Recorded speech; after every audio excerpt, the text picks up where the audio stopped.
Regular visitor to Wales, and he is quite right. The importance of broadband, both to people's modern way of life and also to business. So there has been progress, but there is much more to do.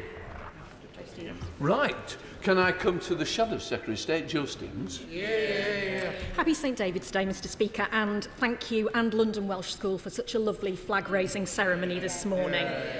Mr Speaker, on the subject of digital connectivity, EU structural funds have helped our universities deliver research, innovation and skills development across areas that his government considers a priority, including digital transformation. Many of these projects now face a cliff edge as EU structural funds finish, with 60 projects in Wales due to end this year, putting around 1,000 skilled jobs at risk. What conversations has he had, and the Secretary of State had, with Cabinet colleagues to protect those valuable skilled jobs?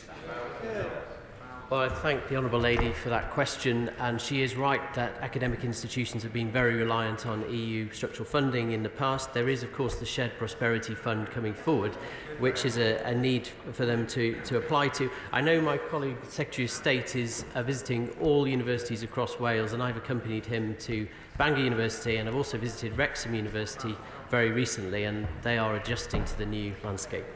Joe Stevens. Going back to the subject of gigabit, the government's project Gigabit boasts that it's going to deliver lightning-fast, reliable broadband to every corner of the UK, but the project update that was published this week by his government shows that Wales has the lowest coverage of any of the home nations, just 57% compared, for example, to 73% in England and 89% in Northern Ireland.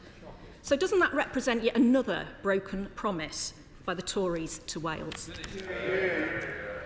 Well, the Honourable Lady is aware that the geography and topography of Wales does make connections, digital connections, more tricky than in some other areas, but she's also aware that actually it's the Welsh Government that have been leading on the rollout of broadband in Wales in conjunction with BD UK, and I agree with her there needs to be more work done to improve those figures. Liz Saville-Roberts. Lefarydd, a dydd Gwyl Newydd hapus I chitha ag I bawb. Happy St David's Day to everybody. Although the Minister might blame the mountains, it's evident that poor connectivity in rural areas is clearly one of the factors holding businesses back. Another one is trade barriers, particularly for Holyhead. Pre-Brexit, about 30% of all trade through the port went on to Northern Ireland from Dublin.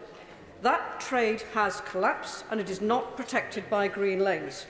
Stella Line says there does need to be a solution to the disparity. Can he come up with a solution to protect Holyhead from his government's policy?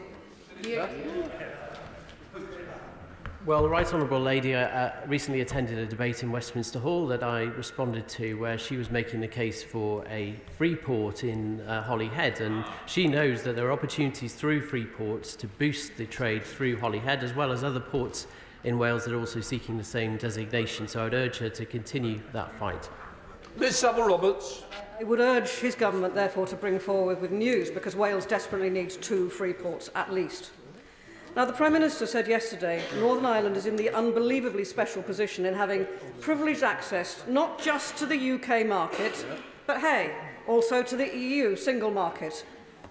This is an excellent argument for Plaid Cymru's policy to rejoin the single market. Why isn't it good enough for Wales? Okay.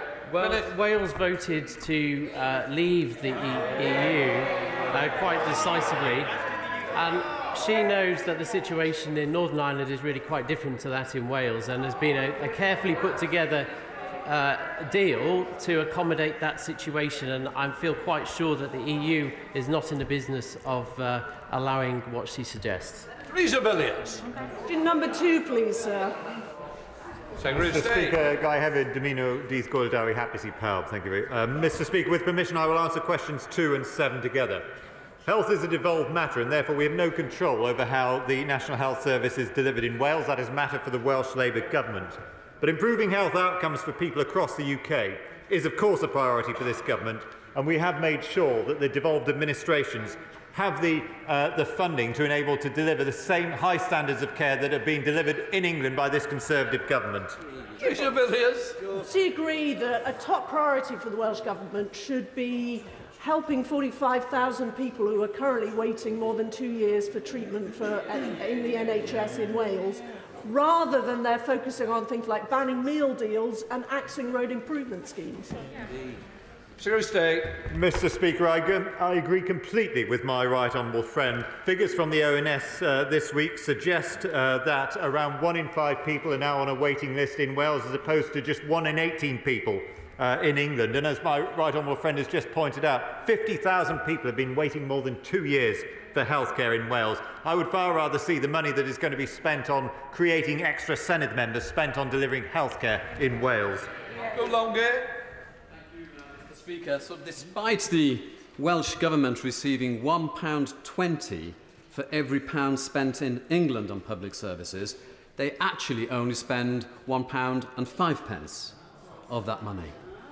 So does my right honourable friend agree that the Welsh Government should spend less time and money on expanding the Senedd and putting tampons in men's toilets and focus on delivering a proper service for the people of Wales? Yeah, here we are, Secretary of State. Mr. Speaker, I agree completely with my honourable friend. The 50,000 people who are in pain on waiting lists at the moment, I'm sure, would far rather see the money, the £100 million that will be spent on expanding the Senedd, being spent on delivering healthcare and reducing waiting lists in Wales. Geraint Davies. Yeah, the Secretary of State will be aware that higher levels of poverty give rise to higher cost of healthcare and higher absolute numbers of people needing healthcare. So how can he justify the fact that Wales doesn't get its 5% share of HS2, £5 billion, and is losing enormous amounts of money from EU funding that he promised would be provided, and thousands of jobs in Welsh universities? We need that productivity to alleviate poverty, to put less pressure on the NHS. It's his fault that those waiting lists are growing. Well, Mr. Speaker, I certainly don't recognise the figures he's come up with on HS2. The fact of the matter is that the UK government has replaced EU funding in full through the Shared Prosperity Scheme and the Community Ownership Fund, the Community Renewable Fund, Levelling Up Funds and much else besides. And the UK government has also made certain that £1.20 is delivered per head of population for NHS care in Wales, as opposed to £1 in England. It's very hard for the honourable gentleman to explain why it is that Wales receives more money to deliver healthcare and yet delivers lower standards. Justin Oswald. Speaker, if the UK Government were to uplift NHS and social care pay in England to the level in Scotland, it would unlock funding for all the devolved nations to support their national health services through the cost of living crisis. Will the Secretary of State discuss the possibility of a pay uplift and its impact on Wales with Cabinet colleagues? Well, Mr. Speaker, first of all, the honourable lady is right that Scotland is very generously funded. She seems to be making an argument that perhaps Wales and England should receive more money per head than Scotland does at the moment, and that she'd be happy with that. I doubt it very much. But, Mr. Speaker, the reality is that despite the generous funding that the honourable lady and her government receives, they have also very, very poor health outcomes, and some of their own members have said the healthcare in Scotland is close to collapse. Jeff Smith. Question 3, Mr. Speaker. Minister. Thank you, Mr. Speaker. With permission, I will answer questions 3 and 4 together. The UK Government is committed to supporting renewable energy generation in Wales, including for innovative tidal stream technologies at Morlais through our flagship Contracts for Difference scheme. I will continue to work across government to ensure we can capitalise on the huge renewable energy opportunities Wales has to offer. Jeff Smith. Thank you, Mr. Speaker. The best way to bring down bills for Welsh businesses long term is to help transition away from fossil fuels. That's why Labour is calling for a national wealth fund so we can help industries like Welsh Steel win the race of the future. What comparable steps is the government going to do to help heavy industry decarbonise? Minister. Well, thank you, Mr. Speaker. The government has an ambitious programme to decarbonise this country by 2050, and we have provided £21.5 million to the South Wales Industrial Cluster to decarbonise heavy industry and support the transition to net zero. And of course, the opportunities for floating offshore wind in that region could be critical too. Liz Twist. Mr. Speaker, a Labour government will more than quadruple offshore wind to make the UK a clean energy superpower, making the most of the fantastic natural resources in Wales. When will his government match that ambition so that sectors like Welsh offshore wind can achieve their full potential? Minister. Thank you, Mr. Speaker. And as I mentioned in the previous question, there is an ambitious programme for offshore wind, including floating offshore wind in South West Wales and South West England. There is an intention for 4 gigawatts of power to be provided through the Celtic Sea by 2035, and many more gigawatts into the future. Committee, Stephen Crabb. Mr. Speaker, and on this St David's Day, there's lots of reasons to be positive about the Welsh economy, not least the role that Wales will play in delivering greater energy security for the UK and helping move us to net zero. So on that theme, Mr. Speaker, would the Minister agree with me? We have a brilliant opportunity with deploying floating offshore wind in the Celtic Sea, but we do need the government to go ahead and give us the Celtic free port for South Wales, and a huge opportunity on Ynys Môn with developing new gigawatt-scale nuclear power. Well, my right honourable friend is once again a strong campaigner on this front, and I'd also like to add, of course, that there's £60 million being invested in Pembroke Dock in the marine project through the Swansea Bay City deal. So there's plenty of potential for his region. Sir Oliver Hill. To agree with me that over recent months we've seen better cooperation between the European Union and the UK over energy.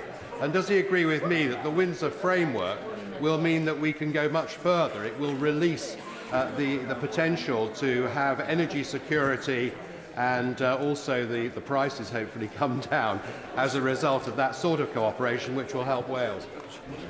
Minister. He's right, of course, that cooperation is always a good thing, and in fact interconnectors are critical to our energy security. I met only last week a company proposing to connect mainland Great Britain with the Republic of Ireland over the second interconnector.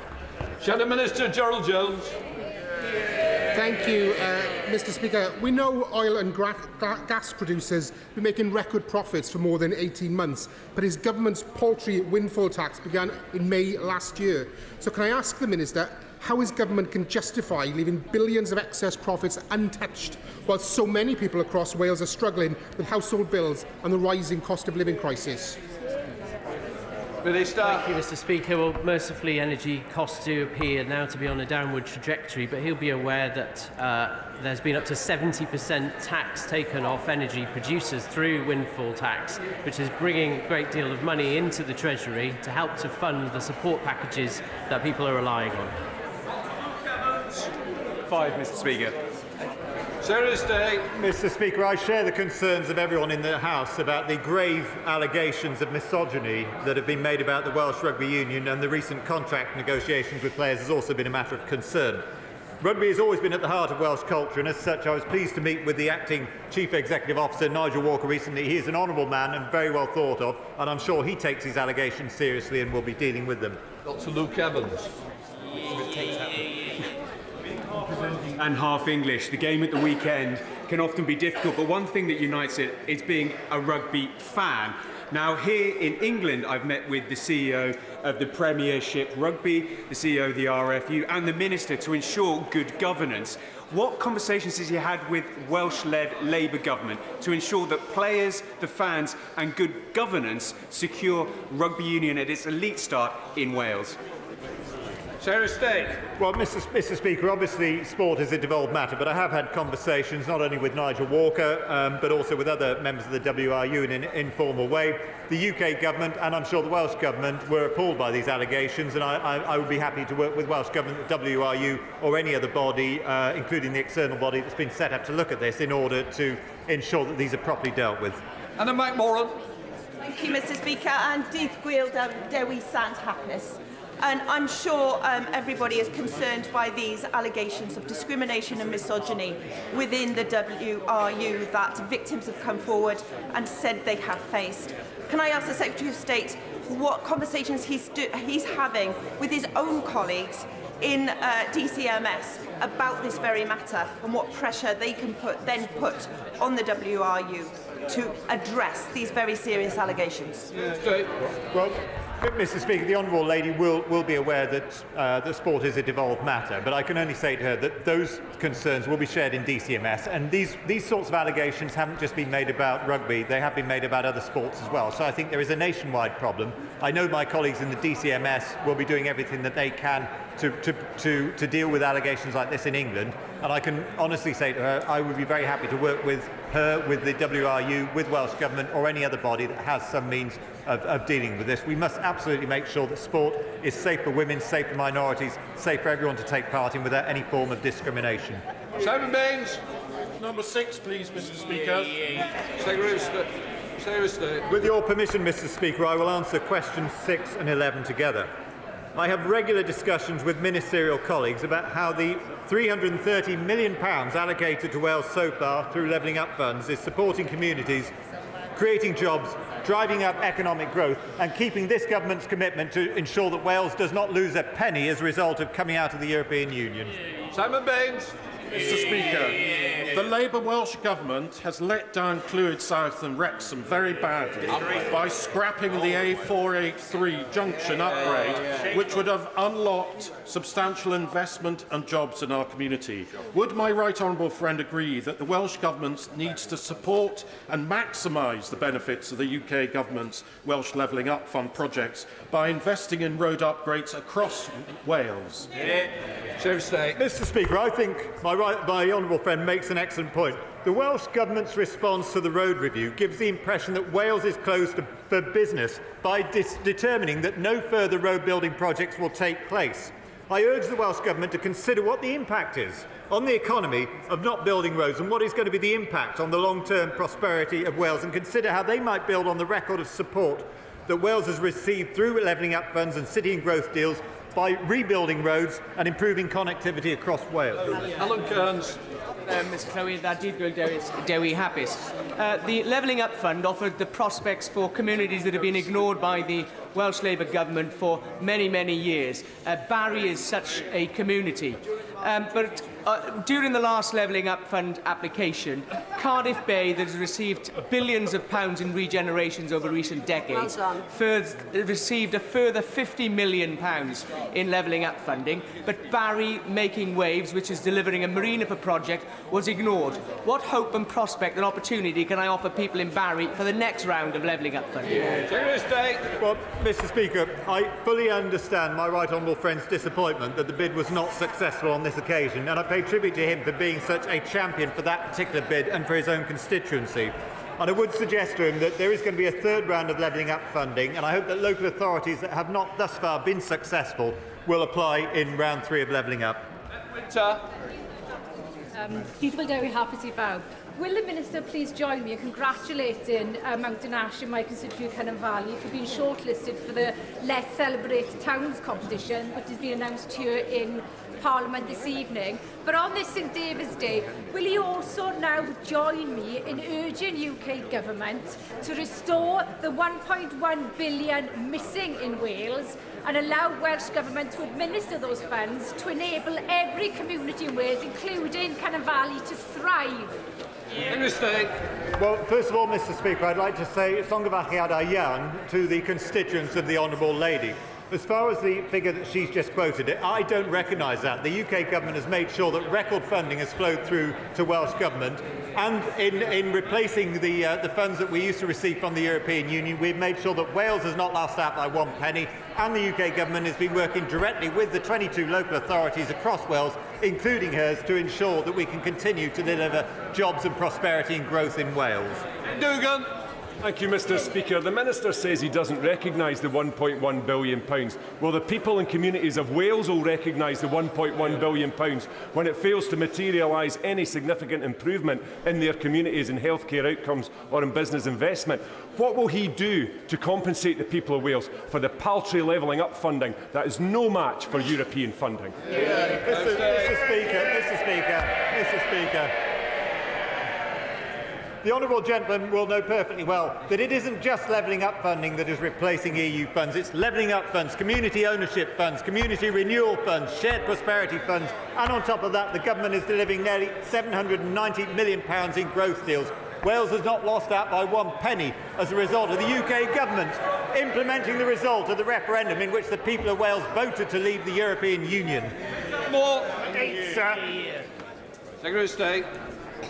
Mr. Speaker, this government has provided an unprecedented package for non-domestic energy users through this winter worth £18 billion. And our new energy bills discount scheme will provide a discount on high energy costs to give businesses certainty whilst limiting taxpayers' exposure to volatile energy markets. Moore. Thank you, Mr. Speaker. I do welcome the Secretary of State's support running up to April, but he must accept that the changes that the government are introducing from April is also bringing about huge amounts of uncertainty for many businesses, including my Ogmore constituency. There's one particular business that is looking at potentially making several hundred of their workforce redundant because they're unable to get some guarantees on funding for their business beyond April. Will the Secretary of State agree to meet with me to see what work we can do to try and ensure this business is secured and convince the Chancellor that more support is needed for businesses in Wales and across the UK in the budget? Well, Mr. Speaker, I certainly know the Chancellor and the Treasury have been having discussions with businesses in Wales about what support can be given, but I would be perfectly happy to meet with the honourable gentleman and the business in his constituency to see what further support can be given to them. Virginia Crosby. Businesses on Honest Morn have been impacted by the cost of living crisis, compounded by lack of investment in key infrastructure. With the cancellation of plans for a third Menai Bridge, it's clear that Labour and their Plaid chums in Cardiff would rather Anglesey be on a road to nowhere. Does the Secretary of State agree with me that a free port on Anglesey would demonstrate that my constituency of Honest Morn is on a super highway to the future? Well, Mr. Speaker, could I pay tribute to the honourable lady who's been a doughty champion for not only a free port but also a nuclear power station and for a third Menai Bridge within her own constituency of Ynys Môn. And she must have been as disappointed as I was that the Welsh Labour government have decided that they will build no more roads in Wales, meaning that her constituents are going to lose out as a result of not being able to have that vital road connection. Mr. Rees. Fine, please, Mr. Speaker. Minister. Thank you, Mr. Speaker. This government is committed to delivering high-quality public services. For instance, by next month there will be a record number of police officers serving communities across Wales. And we've seen crime decrease by 10% across England and Wales between 2021 and 22. As she's aware, many public services, including health and education, are devolved in Wales. Christina Rees. Will the Minister urge his colleagues to accept the Welsh Affairs Committee's recommendation that HS2 is reclassified as an England-only project? Wales will then receive Barnett consequentials estimated at £5 billion, allowing the Welsh Labour government to continue to expand public transport services.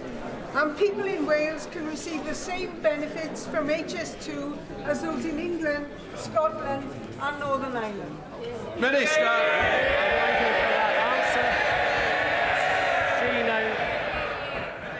She knows HS2 is an England and Wales project is an important backbone of Britain's rail infrastructure, and the important thing for Wales is to be able to plug into it and take advantage of it. We also need to see in Wales a roads review that the Welsh Government has brought forward being scrapped with investment in our roads also. That completes questions. Shh. Before we come to Prime Minister's questions, I would like to inform members that a book of condolences for Baroness Boothroyd has been placed outside the library. I would like to point out that our live subtitles and British Sign Language interpretation of proceedings are available to watch on parliamentlive.tv. We start with questions, Prime Minister. Justin Matters. Question number one, please, Mr. Speaker. Mr. Speaker, may I wish everyone, but in particular my honourable friend from Montgomeryshire, a very happy St David's Day.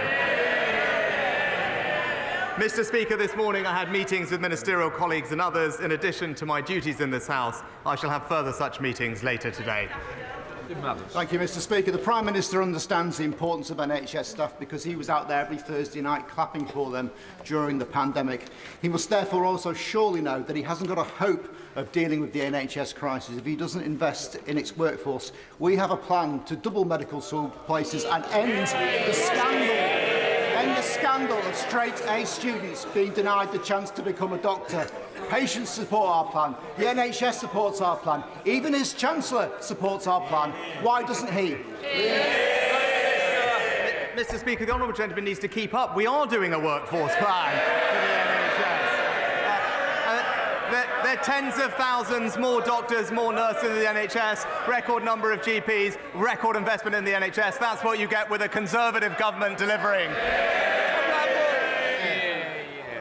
Mr. Speaker, will the Prime Minister join me in congratulating the staff of Nottingham University Hospitals Trust, who, faced with a challenging winter with 300 COVID and flu patients, as well as thousands of appointments affected by industrial action, who have succeeded in reducing the backlog of those waiting more than 18 months for surgery by a quarter in just a month? And will he further reaffirm the Government's commitment to the redevelopment of the Queen's Medical Centre and City Hospitals, the second biggest hospital investment programme in the country? Prime Minister. Well, I join my honourable friend in thanking everyone at Nottingham University Hospitals Trust for their fantastic work, and I can confirm that we are committed to a new hospital scheme at Queen's Medical Centre and City Hospital as part of our new hospital programme. I know that progress is being made, and I look forward to seeing the project come to completion. We now come to the Leader of the Opposition, Keir Starmer. Thank you, Mr. Speaker, and can I join the Prime Minister in wishing everybody a happy St David's Day. Mr. Speaker, after 13 years of Tory failure, the average family in Britain will be poorer than the average family in Poland by 2030. Exactly. That's a shocking state of affairs. If the Tories limp on in government, we're going to see a generation of young people learning to say Auf Wiedersehen pet in Polish, aren't we?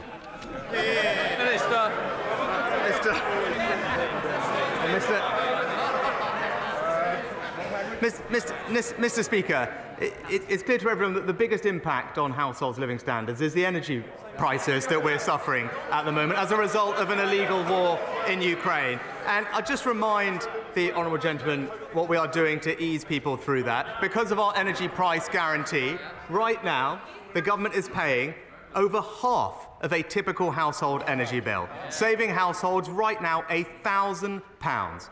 It is one of the most generous support schemes globally. Now, he knows future decisions to support cost of living are for the budget, but if he's concerned about the cost of living, what he should do is stop making inflationary, unfunded spending commitments and back our plan to halve inflation.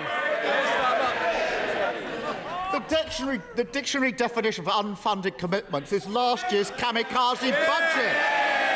Mr. Speaker, the only country in the G7 still poorer than it was before the pandemic, and he stands there pretending it's all fine. Total denial about the damage and decline that he is presiding over. Delivering growth and tackling the cost of living crisis will mean standing up to vested interests. Energy bills are going to go up by £900 in April. He knows he's going to have to act, but who's going to pay? Hard-working families through higher taxes and more borrowing, or the oil and gas giants celebrating record profits? Well, Mr. Speaker, I know the honourable gentleman. He made a rare trip out of North London to visit Davos. Recently. Perhaps while he was there, he missed the survey of 4,000 global CEOs from 100 different countries that ranked the United Kingdom as their #1 European investment destination. Now, if he's serious about getting the economy growing, then he should stand up to the vested interests in the unions and back our minimum service levels. Mr. Speaker, here's the thing. All the CEOs of business saying there's only one party with a plan for growth, and it's this party here. And there's only one party that broke the economy, and they're sitting there. Now, on energy bills, it's not as complicated as he pretends. Oil and gas companies are making vast, unexpected profits, whilst working people face misery of higher bills. He can boast all he likes, but companies like Shell didn't pay a penny in windfall tax last year, and they're still not paying their fair share now. Why doesn't he admit his mistake, get rid of the loopholes in his botched windfall tax, and finally choose family finances over oil profits? Mr. Speaker, there's a theme here. He seems to forget, as Chancellor, I introduced a new tax on energy companies. Energy companies will pay a 75% tax rate on extraordinary profits, comparable, indeed higher than other North Sea nations. Now, that's what his shadow levelling up secretary called for recently, but I've got good news for them. We did it a year ago. They've got to keep up. Now, I know, Mr. Speaker, they claim to support levelling up, but they really do need to keep up. Keir Starmer, he introduced a tax on Shell and they haven't paid a penny. Fantastic work. If he was serious about investing in the future of the country, he'd start with housing. A few months ago, his backbenchers forced him to scrap house-building targets. At the time, he stood there and said it would mean they would build more homes. Well, would you believe it? A few months later, the Home Builders Federation say house building is going to fall to its lowest level in 75 years. Now, he can change course on this. He can bring back targets and planning reforms, or he can duck that fight and let a generation down. Which is it? Prime Minister. Actually, Mr. Speaker, we've had recordly high numbers of house building and indeed the highest number of first-time buyers in around 20 years under this government. But he talks about investing for the long term of our country, and that's important when it comes to energy security, Mr. Speaker. But Labour's policy is to oppose any new oil and gas licences in the North Sea. It is an absurd policy that would see us paying billions to countries abroad for our energy while shipping it here with twice the carbon emissions. It's typical political posturing. It's bad for the economy. It's bad for our security, just like the Labour Party. What? Because of the noise, I don't think the Prime Minister is hearing the questions, because I do think it was on house building. Keir Starmer.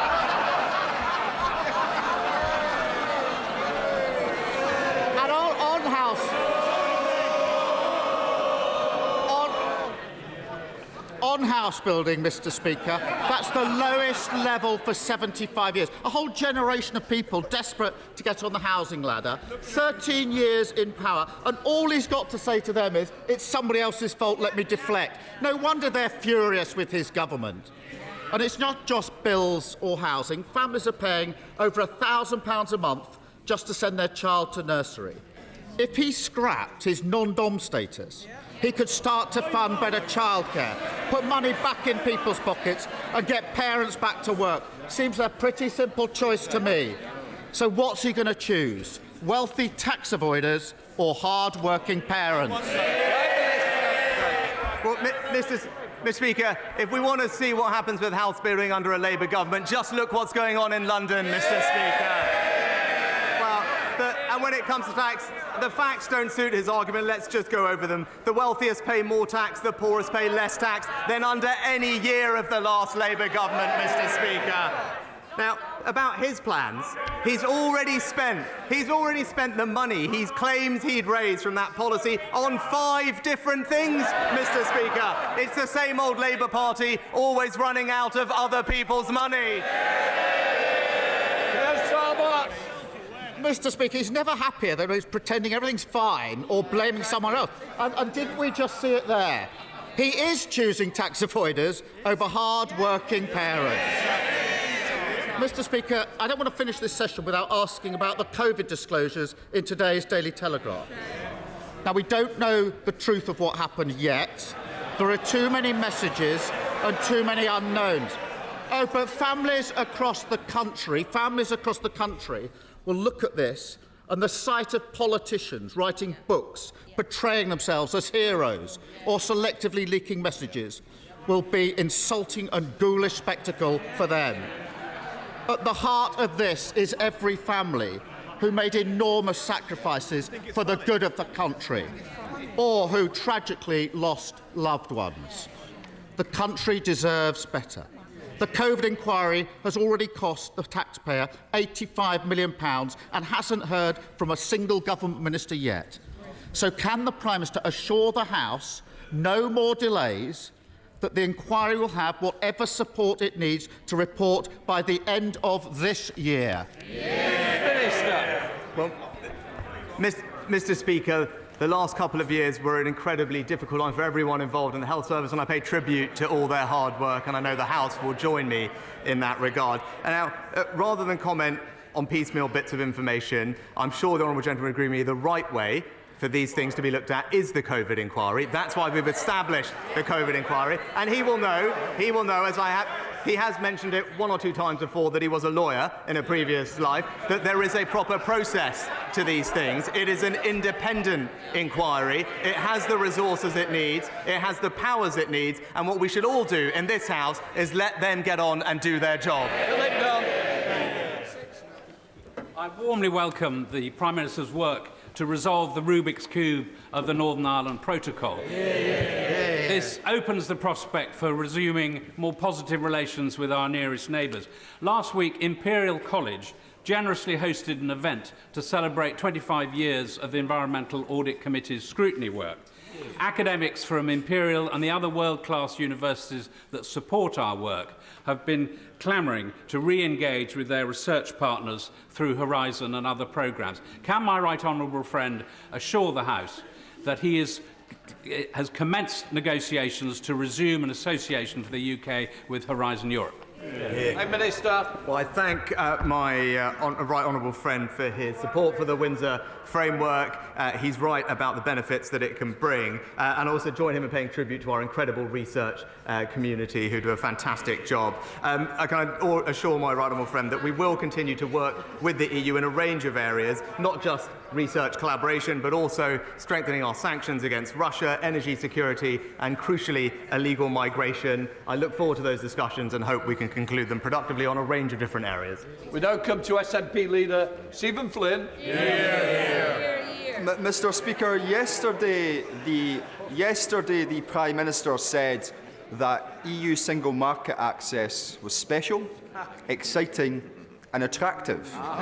If that's the case, why is he denying it to the rest of us? Prime Minister. Well, Mr. Speaker, it's disappointing that the honourable gentleman is seeking to play politics with the situation in Northern Ireland. Northern Ireland, as he well knows, has a unique place in the United Kingdom, and what we are trying to do is restore the balance inherent in the Belfast Good Friday Agreement, and he would do well to acknowledge that. Stephen Flynn.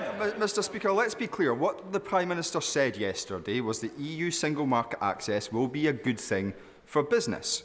Now, of course, that's in contrast to the leader of the Labour Party, who said in December the EU single market access would not boost economic growth. Does it hurt the Prime Minister to know that the Labour Party believe in Brexit more than he does?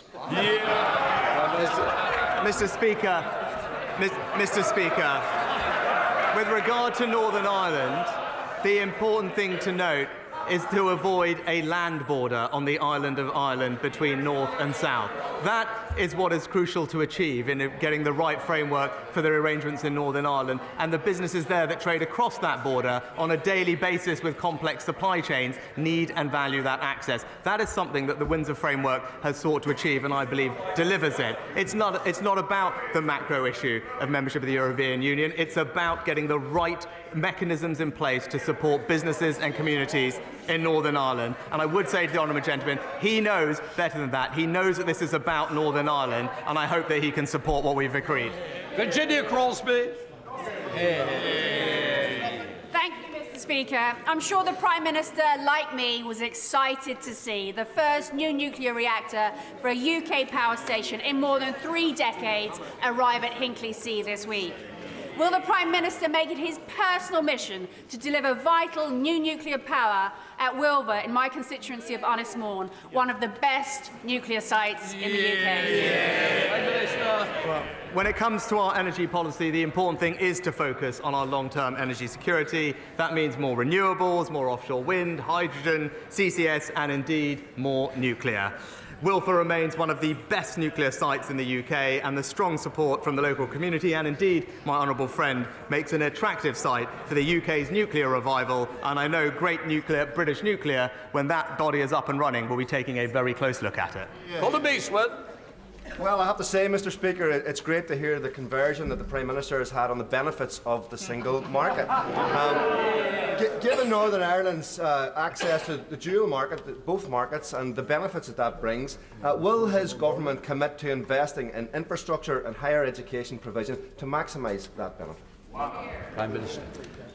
Well, thank you, Mr. Speaker. I thank my honourable friend for his engagement and support in developing the Windsor framework. I think it delivers on what he wanted, which is to ensure that we do protect Northern Ireland's businesses and the supply chains that they have, and I can give him that commitment. He and I both want to see more investment in Northern Ireland, not just from the government, but also from the private sector. This agreement will unlock that investment. But critically, a step on that journey is to have a reformed executive, something that I know everyone in this House would like to see.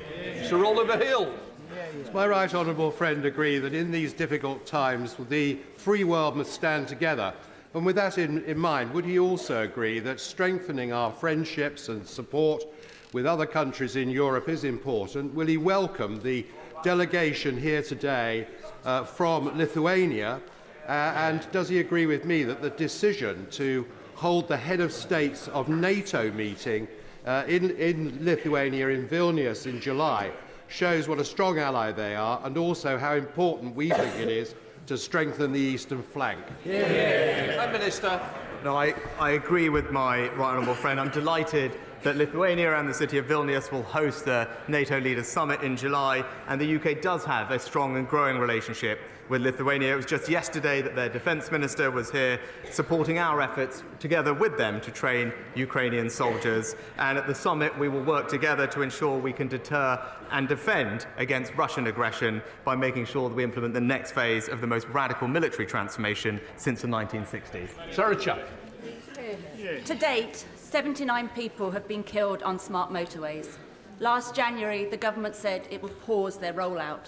The Prime Minister said smart motorways are unpopular because they are unsafe. We need to listen to drivers and stop with the pursuit of policies that go against common sense. Since then, 3 new schemes have gone live, with 3 more expected shortly. Prime Minister, especially during a cost of living crisis, how do you justify pushing ahead with these death trap roads? Prime Minister. Well, Mr. Speaker, safety on our roads is our absolute priority, and we will do everything we can to make sure drivers do feel safe. Last year, we in fact paused the rollout of smart motorways not already in construction while we consider the data and next steps. And in the meantime, we've committed almost £900 million for safety improvements across the entire network. Angela Richardson. Zero Carbon Guildford won national recognition here in Parliament, receiving the Climate Coalition's Innovative UK Community Project Award. They've taken what is often an overwhelming subject and turned it into local issues with tangible solutions to give people agency. Will my right honourable friend join me in congratulating all the volunteers, including Ben, Izzy and Mark, on their award? And does he agree that grassroots organisations like Zero Carbon Guildford are key stakeholders in our national journey to achieve net zero? Prime Minister. I join my honourable friend in congratulating Zero Carbon Guildford for receiving the Climate Coalition's Innovative UK Community Project Award. She's absolutely right that community empowerment, engagement and action can play a role in supporting the UK's transition to net zero, enabling communities to access the benefits that it brings, from greener jobs to improved health. Cat Smith. Thank you, Mr. Speaker. Last week I met with RCN nurses, and one of the biggest challenges that they face is the crumbling buildings of the Royal Lancaster Infirmary. Hospital bosses were promised capital funding as part of one of these so-called 40 new hospitals back in January, but it's March and they haven't seen a penny. So how many broken hospitals and broken promises will it take for the Prime Minister to finally fix something? Well, Mr. Speaker, we're investing record sums in the hospital capital upgrade programme across the country. I'm very happy to make sure that we're making progress on the scheme that she mentioned and ensure that gets the detail of that, but not just the 40 hospitals, but 90 upgrades around the country and up to 300 community diagnostic centres and electrical surgical hubs. This is a government that is backing the NHS with the resources it needs. Craig Tracy.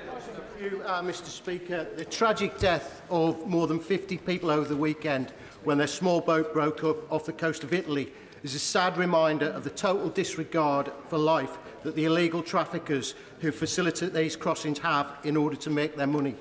So can the Prime Minister set out what steps he's taken to bring an end to this barbaric trade, and also to reassure my constituents that stopping illegal immigration remains a key priority for this government? Prime Minister. My honourable friend is right that the tragic incident near Italy at the weekend demonstrates how too well illegal crossings put lives at risk. That's why last year the Home Secretary and I announced 5 new measures to tackle the problem of small boats crossings, including the largest ever boats deal with France and a landmark deal with Albania. But we must do more, and as soon as the legislation is ready, it will be brought to this House to ensure that if you arrive in this country illegally, you will not be able to stay. You will be swiftly detained and removed to your own country or a safe third country alternative. That is the right and responsible way to tackle this problem. Joanna Cherry. Thank you, Mr. Speaker. The Prime Minister and I have one thing in common. We've both had to step in and sort out legal and constitutional messes created by his predecessor but one, the Right Honourable Member for Uxbridge. Now, the Prime Minister has boasted that his new Brexit deal puts Northern Ireland in an unbelievably special position because it will have access to both the UK and the EU markets. And he said that this makes it the world's most exciting economic zone. So my question for the Prime Minister is this. If there can be a very, very special status for the province of Northern Ireland, why can't there be a very, very special status for the nation of Scotland? Well, Mr. Speaker, there is a very special status for the nation of Scotland, and that's inside our United Kingdom.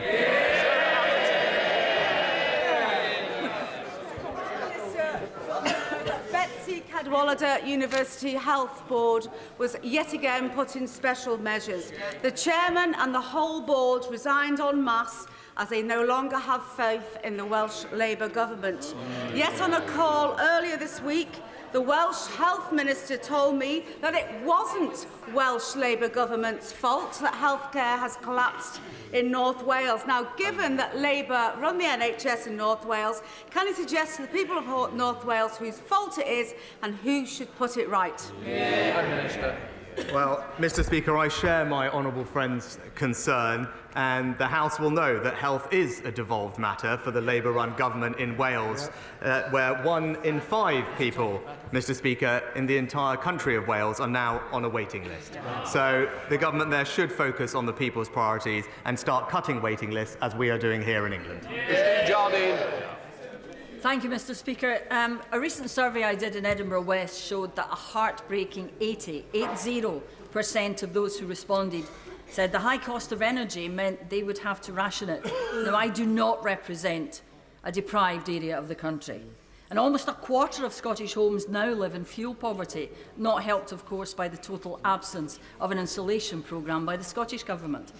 So will the Prime Minister now accept that to allow the price cap to rise will only make things worse for millions of families? And given the significant reduction in the costs of wholesale energy, will he accept that it's now time to listen to the Liberal Democrats and cut bills to April last year's levels?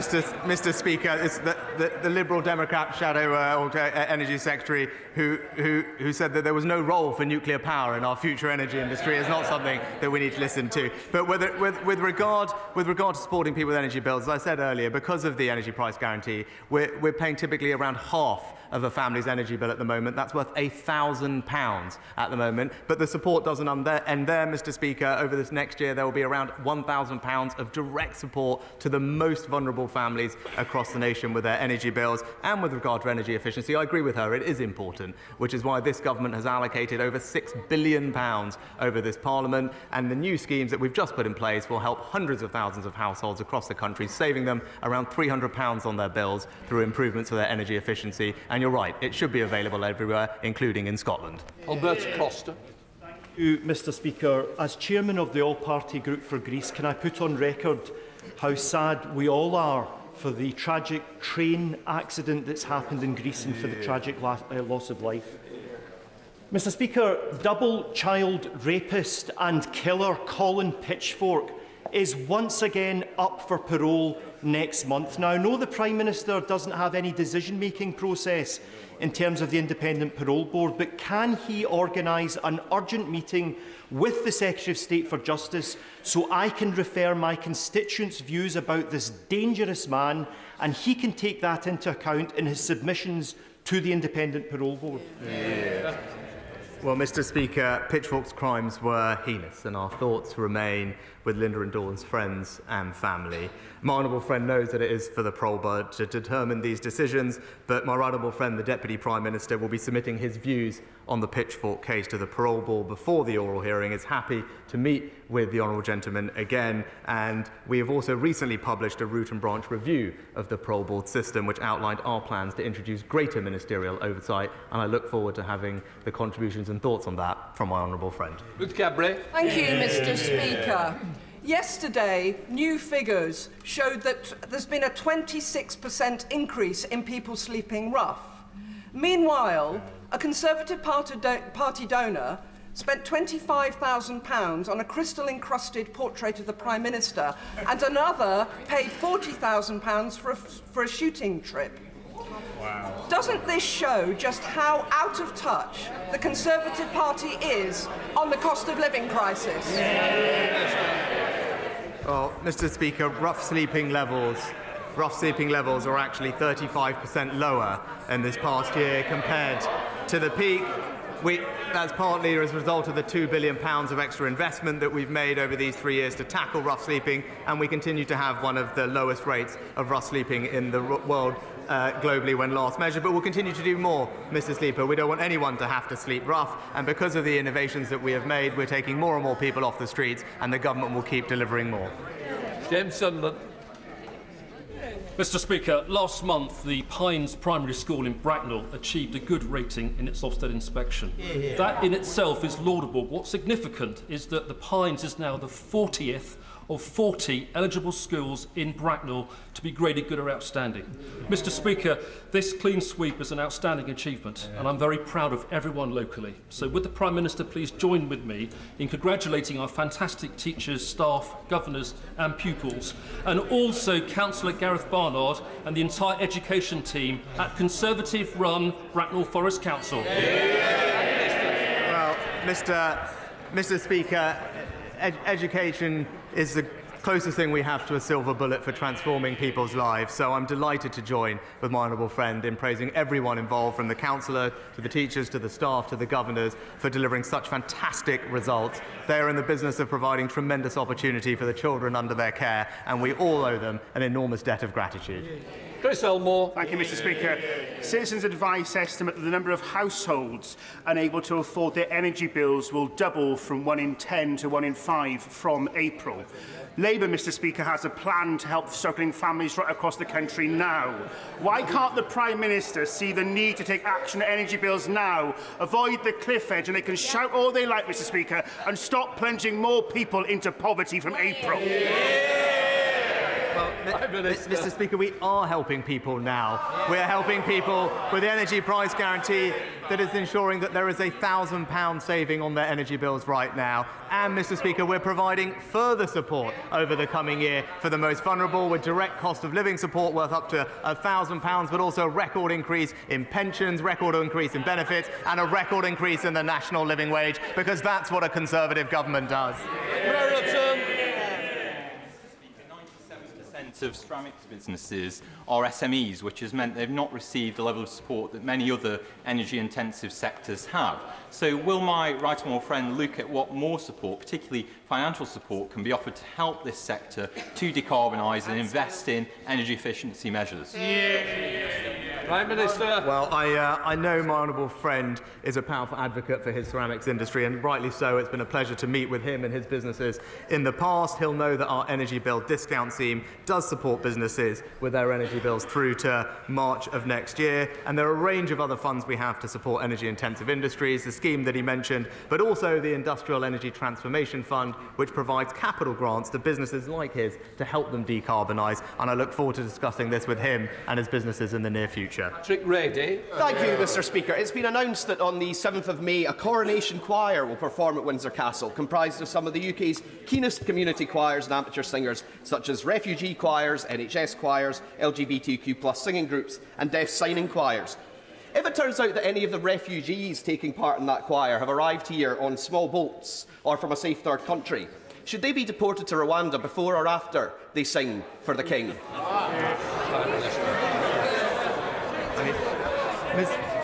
Mr. Speaker, Mr. Speaker, it's amazing. It is amazing when previously we have had a question about the awful tragedy of illegal migration that happened just recently, that the honourable gentleman can't accept that it is, in fact, there is absolutely nothing compassionate about tolerating illegal migration when people are dying.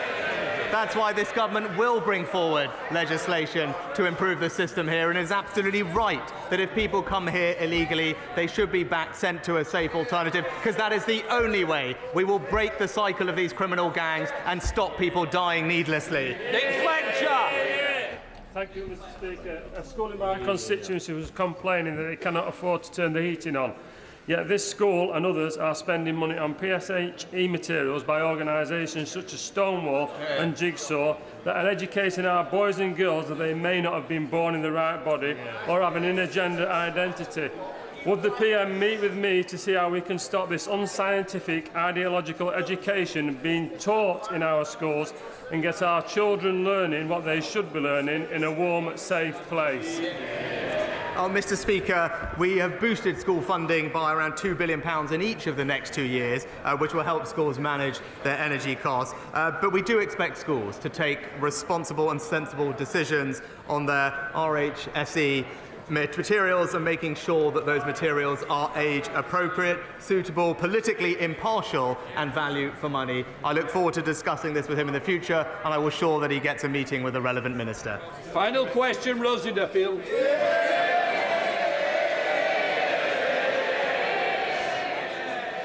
Thank you, Mr Speaker. The Prime Minister may be aware of Sky News' investigation and report today on the over-the-counter sales of nitrous oxide or laughing gas to children and young teenagers. One alarming aspect is the change in the size of canisters from 8 grams to 620 grams. Wow. And ambulance call-outs related to overuse have tripled. Instead of criminalising the young people who buy nitrous oxide, isn't it time to take urgent action against those knowingly selling this harmful and potentially life-changing substance to children underage? I thank the honourable lady for her question. I share her concern and the concern of members across the House about nitrous oxide's detrimental impact on communities, its contribution to antisocial behaviour, and indeed I mentioned it in the speech I made at the beginning of this year specifically. The Advisory Council on the Misuse of Drugs is conducting a review of nitrous oxide and is looking particularly at this question. The Home Secretary has asked them to expedite their review, and we will consider their advice carefully when it is received. That completes Prime Minister's questions. No, after urgent questions.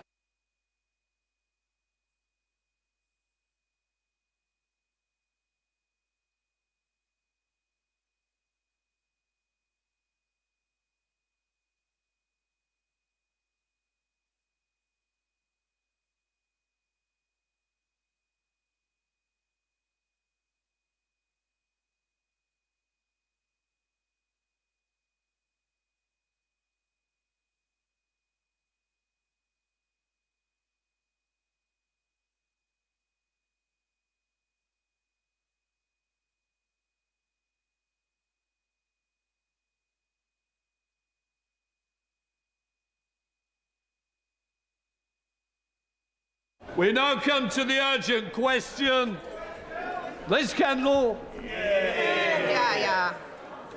Secretary of State if you will make a statement on testing of care home residents during the COVID pandemic. Minister. Thank you, Mr. Speaker. The COVID-19 pandemic was an unprecedented global health emergency involving a novel coronavirus that we were still learning about day by day, even hour by hour. Even in those early days, the UK government and colleagues in my department were clear. Testing would be crucial. That is why, Mr. Speaker, the former Secretary of State, the Right Honourable Member for West Suffolk, set ambitious testing targets to drive a true step change in the quantity of tests, because he knew testing would be a vital lifeline until the vaccines could be developed and proven safe and effective. The importance of testing was never in doubt, and there was full agreement on that in every part of government, from the Chief Medical Officer to the Health Secretary to the Prime Minister.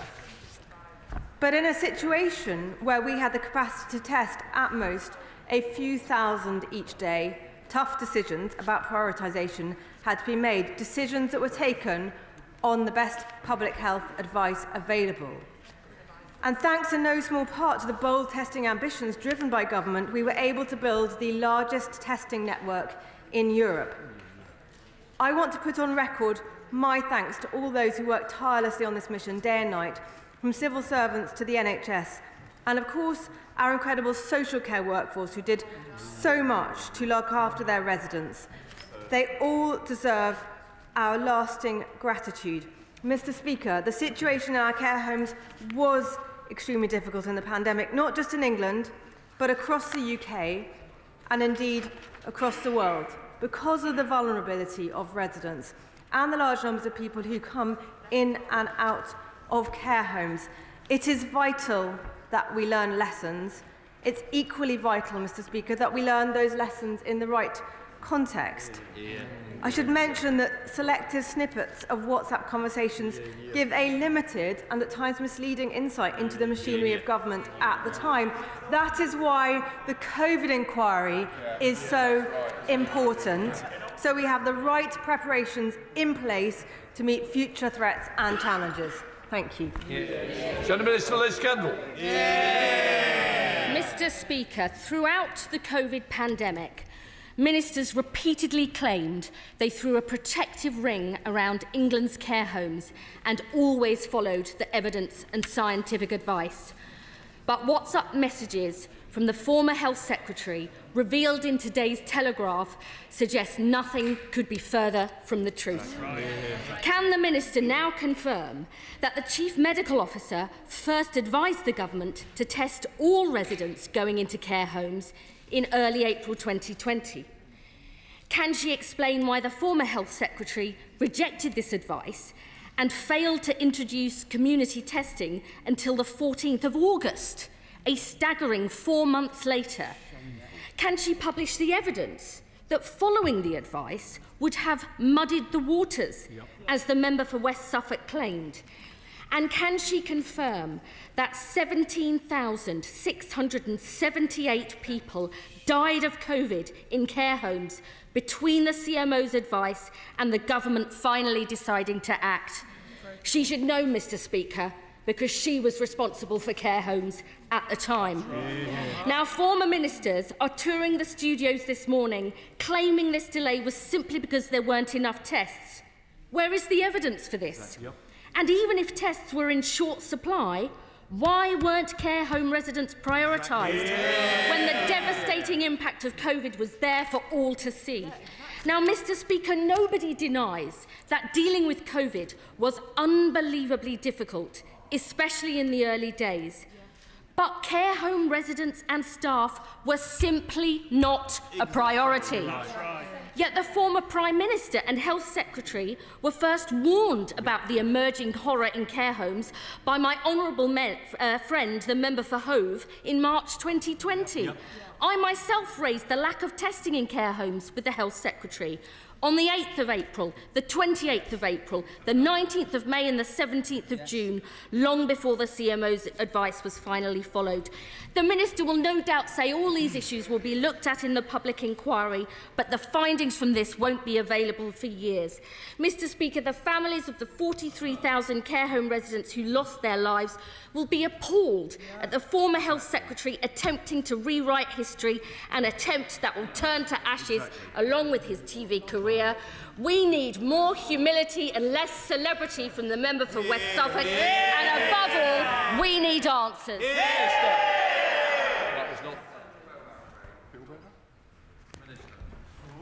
Thank you, Mr. Speaker.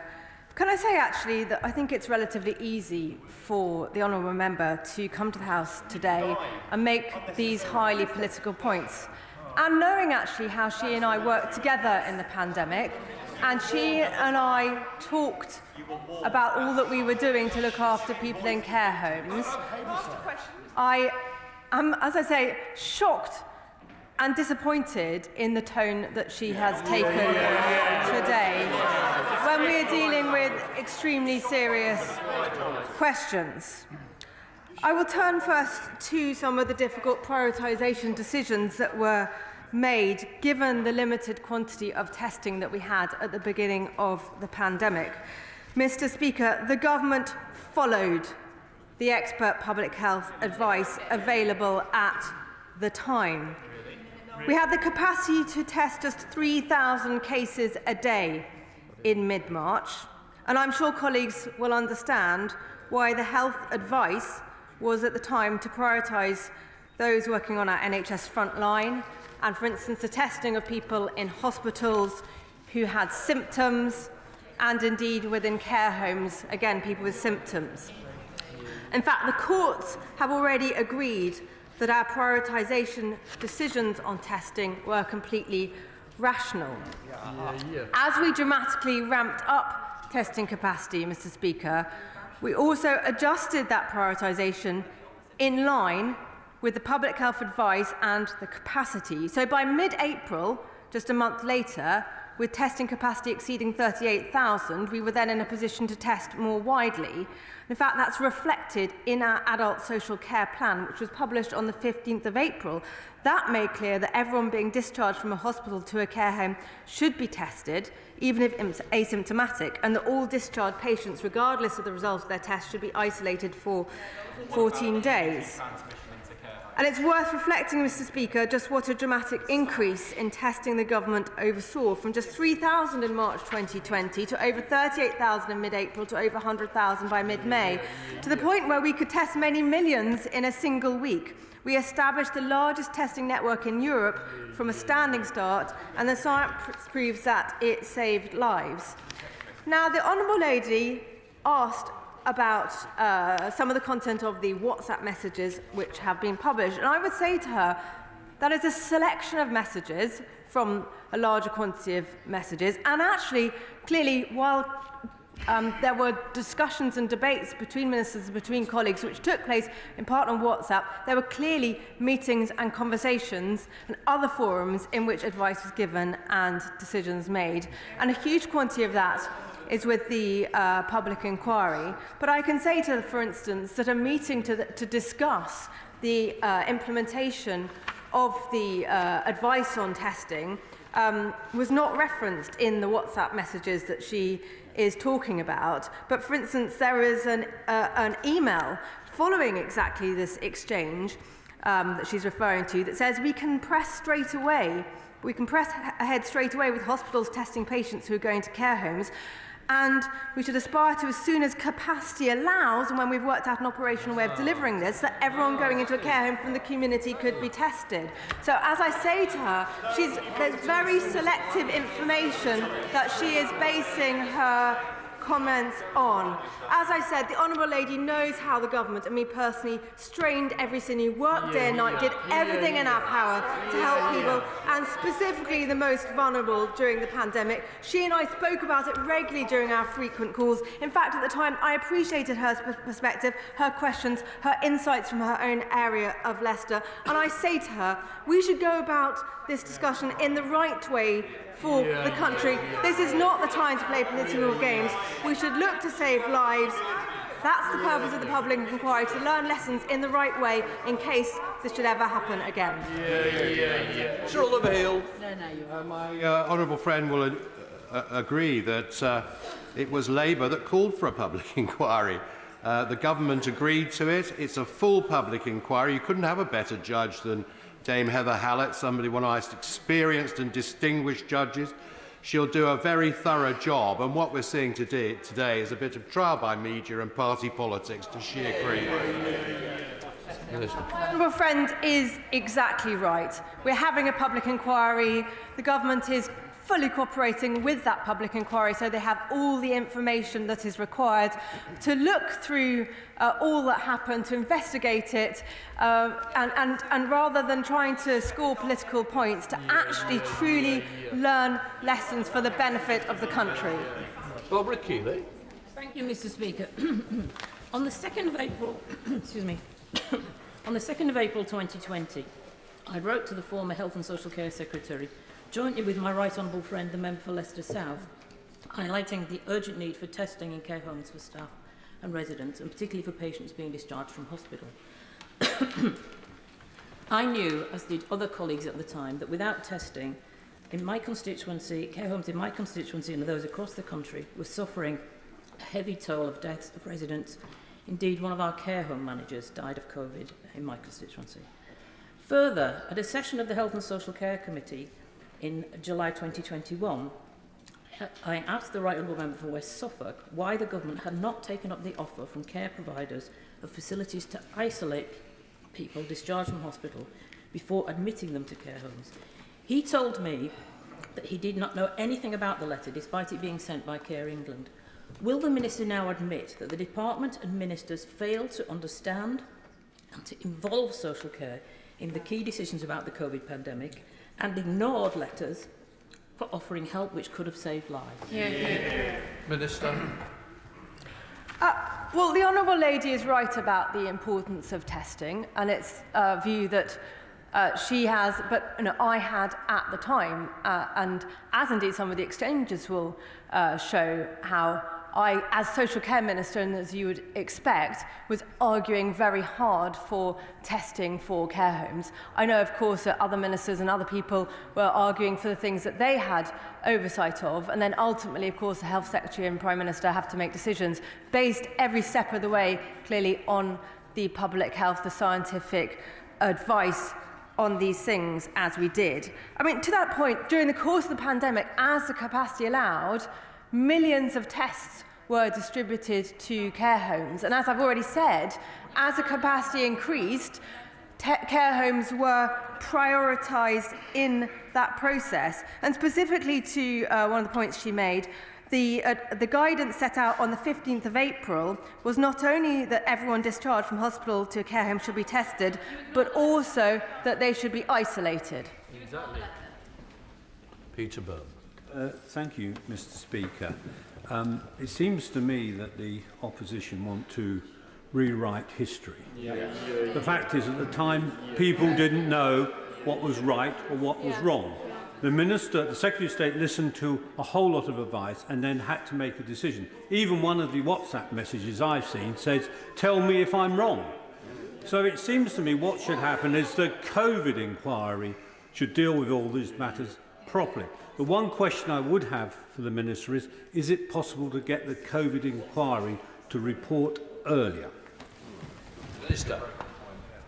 Well, again, I completely agree with my honourable friend about the COVID inquiry being the right place to go through the details of what happened, who said what, and, as he said, the genuine debates that there were, of course, behind the scenes, because this was a new virus, and at the time we had only limited information about it. For instance, it wasn't known when it first hit our shores who was going to be most vulnerable to it. We didn't know about things like asymptomatic transmission, so there was a huge amount of uncertainty at the time about which the best possible decisions were made. To his question about the timing of the public inquiry, I think that is not something which is in the control of ministers. Daisy Cooper. Mr. Deputy Speaker. Mr. Speaker, sorry, my apologies. The the leaked WhatsApp messages from the then Health Secretary, the Right Honourable Member for West Suffolk, showed that despite a shortage in COVID tests in September 2020, one of the Minister's advisers sent a test to the Right Honourable Member for North East Somerset's home by courier. Wow. This is yet more evidence that it's one rule for Conservative ministers and another for everyone else. So can the Minister please inform the House how many other government ministers, Conservative MPs and their families received priority tests during the pandemic when there was a shortage of tests?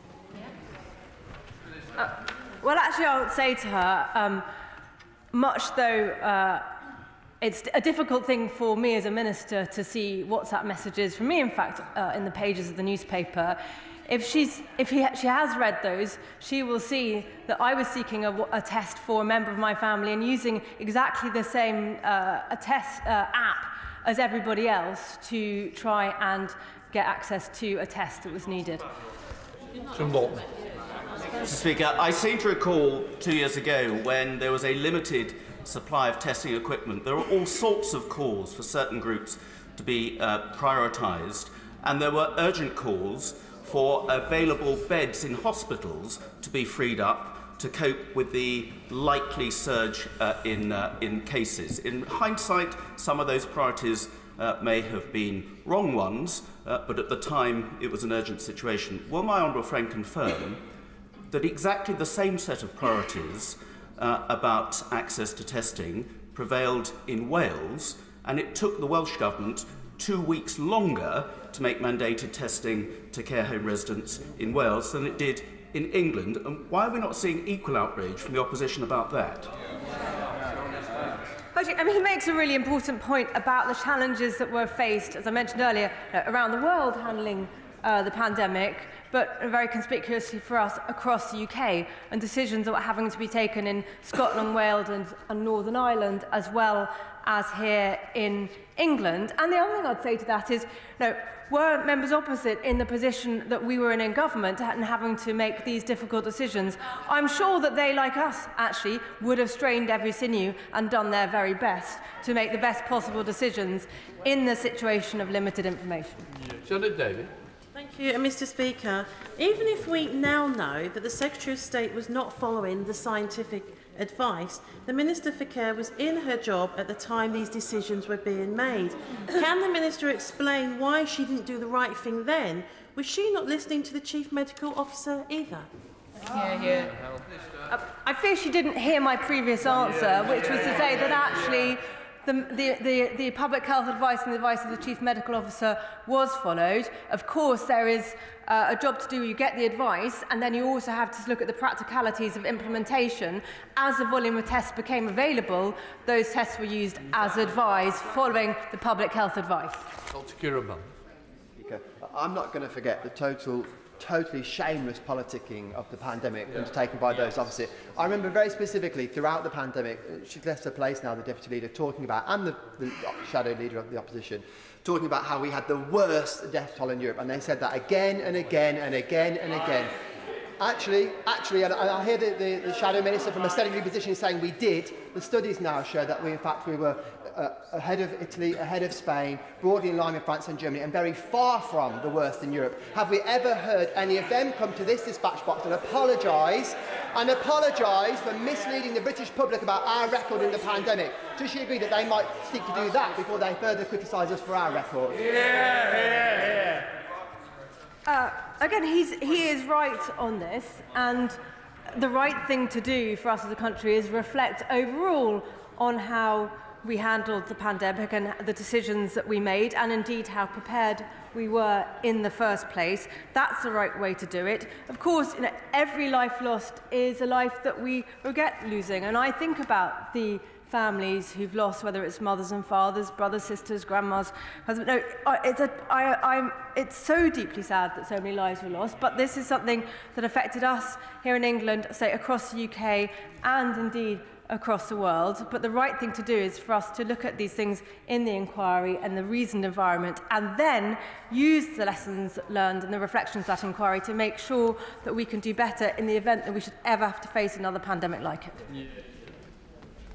Karen Smith. Mr Deputy Speaker. The Government entered the pandemic unprepared, ignoring Operation Cygnus and the lessons they could have done, and ran the NHS at 96% capacity. That was part of the problem. We all know mistakes happen. We all know it was really difficult. But today is really disappointing because some humility should have been brought to this. Over 17,000 people lost their lives. It is our job as the opposition to scrutinise decisions. The former Secretary of State has thrown his colleagues under a bus because of his own vanity, but suggests that government ministers need to use this time to actually come forward, now that ease the family's suffering, with more detail on actually what did happen before the inquiry. There's already been legal investigation into some of the aspects that we are talking about today. But actually, given the huge number of decisions that were made, the period of time we're talking about, actually the right way to do this is bring all this evidence together in the form of a public inquiry, have it fully looked through, and that's the best way to answer the sorts of questions that she's looking for answers for. David Green. Thank you, Mr. Speaker. This is a profoundly serious question, literally a matter of life and death. And as such, I'm sure my honourable friend is right to say that the appropriate way to reach conclusions is through a proper public inquiry conducted by a very distinguished judge. So can she assure the House that the government will be as transparent and open as possible in giving evidence to that public inquiry so that we can all be confident that at the end of this we have reached the appropriate conclusion? I can absolutely assure my right honourable friend on that point that the government is sharing with the public inquiry a huge quantity of evidence so that it can reach the best possible, best informed conclusions. Clive Effort. Speaker, the emails and WhatsApp messages expose the fact that the scientific advice was that people leaving hospital should be swabbed before they went into care homes, and that the government ignored that. Now that shows that the government was not following scientific advice. Now the Minister has said that there were other priorities that had to be considered before they could implement that policy. But there's no one who'd be more aware of the competing priorities than someone like Professor Whitty. So what was it the government knew that Professor Whitty didn't when they decided not to follow his advice? Again, it really feels like honourable members opposite have not been listening to my answers on this. The public health advice was followed, and the situation here was a limited capacity of testing. And this is not spelled out in those messages because, as I said, there were other meetings and other conversations that took place. As soon as capacity was available, of tests was available, further testing was used for testing residents, people being discharged to care homes, for example. And I will say to him, having been Care Minister at the time, how hard we, across government, not only me, but actually all of those involved in this, worked to get millions of tests during the course of the pandemic to care homes to help protect those residents, followed by prioritising those in care homes for the vaccination. Because actually, when it came down to it, though testing was helpful, what really made a difference in the pandemic was when we were able to vaccinate people, and that's what really started to provide protection. James Wilde. Isn't it regrettable, if all too typical, that the Labour Party ignored that when the pandemic struck there was only capacity for 2,000 tests a day and the huge efforts that were successful to massively increase that capacity? Instead, they choose to leap on partial information to make political points rather than listen for the full facts in the public inquiry. My honourable friend is absolutely right how we ramped up incredibly fast from a capacity of just 3,000 tests a day in March 2020 to over 38,000 in mid-April to over 100,000 by May, and then being able to test many millions a week during the course of the pandemic. That was the most extraordinary increase in the capacity to produce and carry out and analyse tests, and he's absolutely right to draw attention to it. Derek Twigg. Thank you, Madam Deputy Speaker. I note that the Minister said it's shocking what my honourable friendly member for Leicester West has said. It should be shocking about the number of people who died, who might have been saved in the first place. But can I ask the Minister a specific question? Is she really saying that there was no rush to get people out of hospitals back into the community without being tested at the beginning of this pandemic? Well, I think the questions about the discharge policy that has been interrogated on a number of occasions, including, for instance, by select committees. And he'll well know, for instance, in general, and we know this in the work we're doing right now on discharge, that it's rarely a good thing for somebody who's medically fit for discharge to continue to be in hospital beyond that time. So, of course, it's right that when people are medically fit, they should be discharged home. And the guidance of how that was done was set out on a number of occasions during the pandemic, and that guidance was updated both as we learnt more about the virus and as greater testing capacity became available. Alexander Stafford. Thank you very much indeed, Madam Deputy Speaker. I am very proud of this Conservative government's record during the pandemic. 400 million tests, a world-leading and world-beating vaccine programme, and £400 billion spent to keep jobs and people's prospects going. Clearly, hard decisions were made, and hindsight is a wonderful thing, but we shouldn't be reflecting on hindsight now. We should deal with the facts that are at hand. Does the Minister agree with me that this government will continue to take measures, and if, God forbid, there's another pandemic, we will not let the party politicking get in the way and actually make those decisions to protect lives, fund jobs, and keep our country going? He's absolutely right, and he's right to point out the extraordinary things that were done during the pandemic. And I don't think government should seek to take credit for that. So many people worked so incredibly hard, whether it was in local authorities, in social care, in the NHS, all those involved in supply chains, for instance. The huge efforts to actually get PPE out and to secure PPE at times when it was incredibly hard to get hold of across the world. So I'm glad that he draws attention to some of these things, and he's absolutely right that we should reflect overall in the context of the public inquiry. Emily Obuck. Thank you very much, Madam Deputy Speaker. In April 2020, now disappeared government guidance in relation to hospital discharges stated negative tests are not required prior to transfers, admissions into the care home. It was later reported that this minister then leaned on Public Health England to alter its proposed advice to care homes from ensuring that those discharged from hospital tested negative to not requiring any testing at all. Why, at every stage, was the government content to send people to their deaths in our care homes? I don't recognise her account at all there.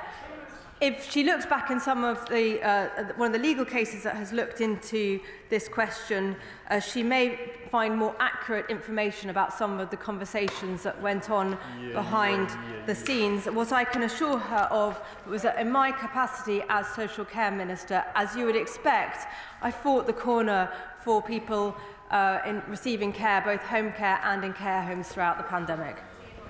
Aaron Bell. Thank you, Madam Deputy Speaker. The leaked WhatsApp messages are obviously going to be partial and selective, but even reading them, I note that the Minister was doing her job on behalf of my constituents on a message on the 8th of April, speaking up for a care home in Newcastle-under-Lyme and raising that with government and her fellow ministers, and everyone, I think, was doing their best.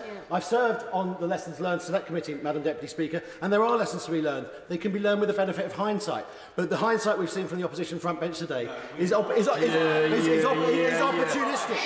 The government, does she agree with me, the government was doing everything it could to respond to an unprecedented situation under severe pressure, severe supply and severe capacity constraints? He's 100% right that the context clearly of this is absolutely important as part of this conversation, and a global pandemic about which very little was known, about which we worked incredibly hard to find out more and continually made the best possible decisions in the light of the information we had, at all times prioritising protecting people, saving lives, particularly those, as we learnt, who would be most vulnerable. And it's extremely disappointing to see an attempt to play politics with this issue. James Harden. Thank you, Madam Deputy Speaker. Care home residents and their families weren't just failed at the beginning of the pandemic, they were failed for the months and years that followed as families and loved ones were prevented from visiting. Now, the leaked WhatsApp showed that the Minister was arguing against the ban on visiting. Can she say why we saw that sustained for so long throughout the pandemic and what plans she has now to make sure that families of loved ones in care homes have the right to visit if this ever happens again? Well done.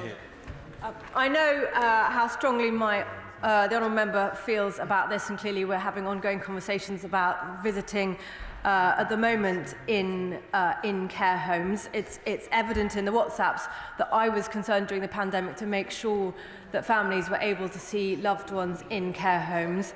As I've been saying in a number of responses to questions today, clearly public health advice had to be taken into account all the way through the pandemic, and getting the right balance between protecting people from the risk of COVID being taken into care homes and seeing friends of family was something which I'm sure, as part of the public inquiry, will be some of the discussions that will be looked into in that to answer questions such as his about the decisions taken on visiting. And I will continue to work with him here and now to make sure that those who are currently in care homes get the visiting that we think they need. Emma Hardy. Thank you, Madam Deputy Speaker.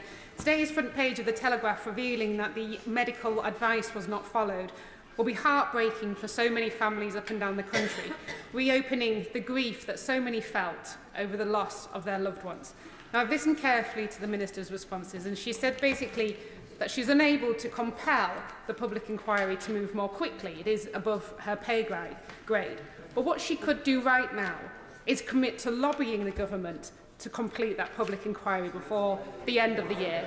She could commit to doing everything she possibly can to bringing those answers forward for all those families who are today feeling so deeply hurt and upset. Minister. Well, so, firstly, on the first point of her question, and she's wrong about the use of public health advice, and all decisions were informed by public health advice. But on her request for the public inquiry is independent of government. It's independent of government. So what she's asking me to do is not something I can do. Florence Shalomi. Thank you, Madam Deputy Speaker. Just to reiterate the points that my colleague just made there. Every time there's a statement, every time there's a revelation, every time there's an issue about this raised, whether in this House or in the press, it triggers trauma for so many people who haven't healed over losing their loved ones, so many people who were not able to go to funerals, so many people who were not able to seek closure. I hope that the Minister will reflect on that in terms of her statement this afternoon. Just to come back on the public inquiry, does she agree with me and the COVID bereaved Families for Justice, who said that these revelations show why the bereaved families must be heard in the hearings for our lawyers to cross-examine people, including the former Secretary of State for Health, so we can get full answers to our questions in the right setting, instead of having to relive the horrors of our loss through these exposés? Well, as I've said, what we are talking about is, very sadly, people's lives lost. And that is people's mothers and fathers, grands and grandpas, sons and daughters, sisters, brothers. We should always remember, when we talk about this, the genuine, real human cost. And also all those who, for instance, work in health and social care, looked after people who were dying and had such a traumatic time themselves. So she talks about trauma. I will say that it's her front bench who asked this urgent question and has made this conversation happen in this forum, rather, for instance, than happening in the context of a public inquiry, which might encourage a more reasoned form of debate. I say, but my tone, I hope she'll notice, fully appreciates the points that she makes, but it's not for me to dictate who will be giving evidence to the public inquiry. Justin Matters. Thank you, Madam Deputy Speaker. As the Minister will recall, I spoke for the opposition on dozens of regulations to do with the pandemic, and there were occasions during that when I questioned some of the decisions that were being made, and the suspicion was that sometimes political rather than medical and scientific decisions were being taken. Clearly what has come out overnight has caused me to question that again. I hope she can understand why that is an important question of trust for us as politicians, but also for the wider public. And does she agree with me that rather than a partial and selective release of information to sell newspapers or books, that actually the public deserve the government to release all information now so that we can actually get to the bottom of this. Well, I do indeed remember many of those SI debates. I can assure him that it wasn't political decision-making, as he suggests, that every step of the way, ministers such as myself, the Health Secretary, and of course the Prime Minister, making incredibly difficult decisions, but always trying to do the right thing to save people's lives, to protect people from this cruel virus, which particularly attacked those who were most vulnerable, such as the frail elderly, and in doing so continuously took public health advice. And to his point, actually, that the way to look into all this that happened is indeed through the public inquiry. That's where the evidence is being provided, and that's a forum in which the reflections can be taken and the lessons can be learned. Leila Moran. Madam Deputy Speaker, my heart first and foremost goes out to those bereaved families. I just can't imagine what they must be feeling again today. And my heart also goes out to those care workers, many of whom also lost their lives, but also many of them survived having contracted COVID and now are living with long COVID. So they may not have lost their lives, but many did lose their livelihoods. The Minister may be aware that advice from the Industrial Injuries Advisory Council, which would give compensation to just some of those brave workers, is currently with the Department of Work and Pensions. In a recent meeting with me, the Minister told me that it could take years for this to be taken up. Can the Minister tell me what conversations has she had with DWP? And if it is going to take years, will her department set up a compensation scheme so they get the support that those brave workers deserve? Thank you, Madam Deputy Speaker. As she says, care workers who were amongst those who were at the front line at the pandemic and had some really incredibly difficult experiences and worked through, even taking the risk themselves of catching COVID, and very sadly, some care workers along with NHS workers were amongst those who lost their lives. As she says, others indeed have a long COVID. She asked me about compensation, which is indeed something that is currently with the Department for Work and Pensions. In fact, a minister from that department is here on the bench. I know his department is looking at this and will be responding in due course. Jim Shannon. Thank you, Madam Deputy Speaker. Can I thank the Minister for her answers? And truly, everyone's thoughts and prayers with those of all those who lost loved ones.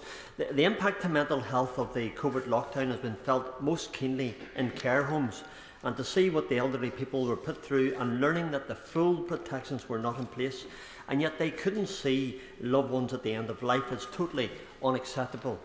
What would the Minister offer to those who lost precious hours with those they loved and adored on hearing this very, very tragic news today? Thank you.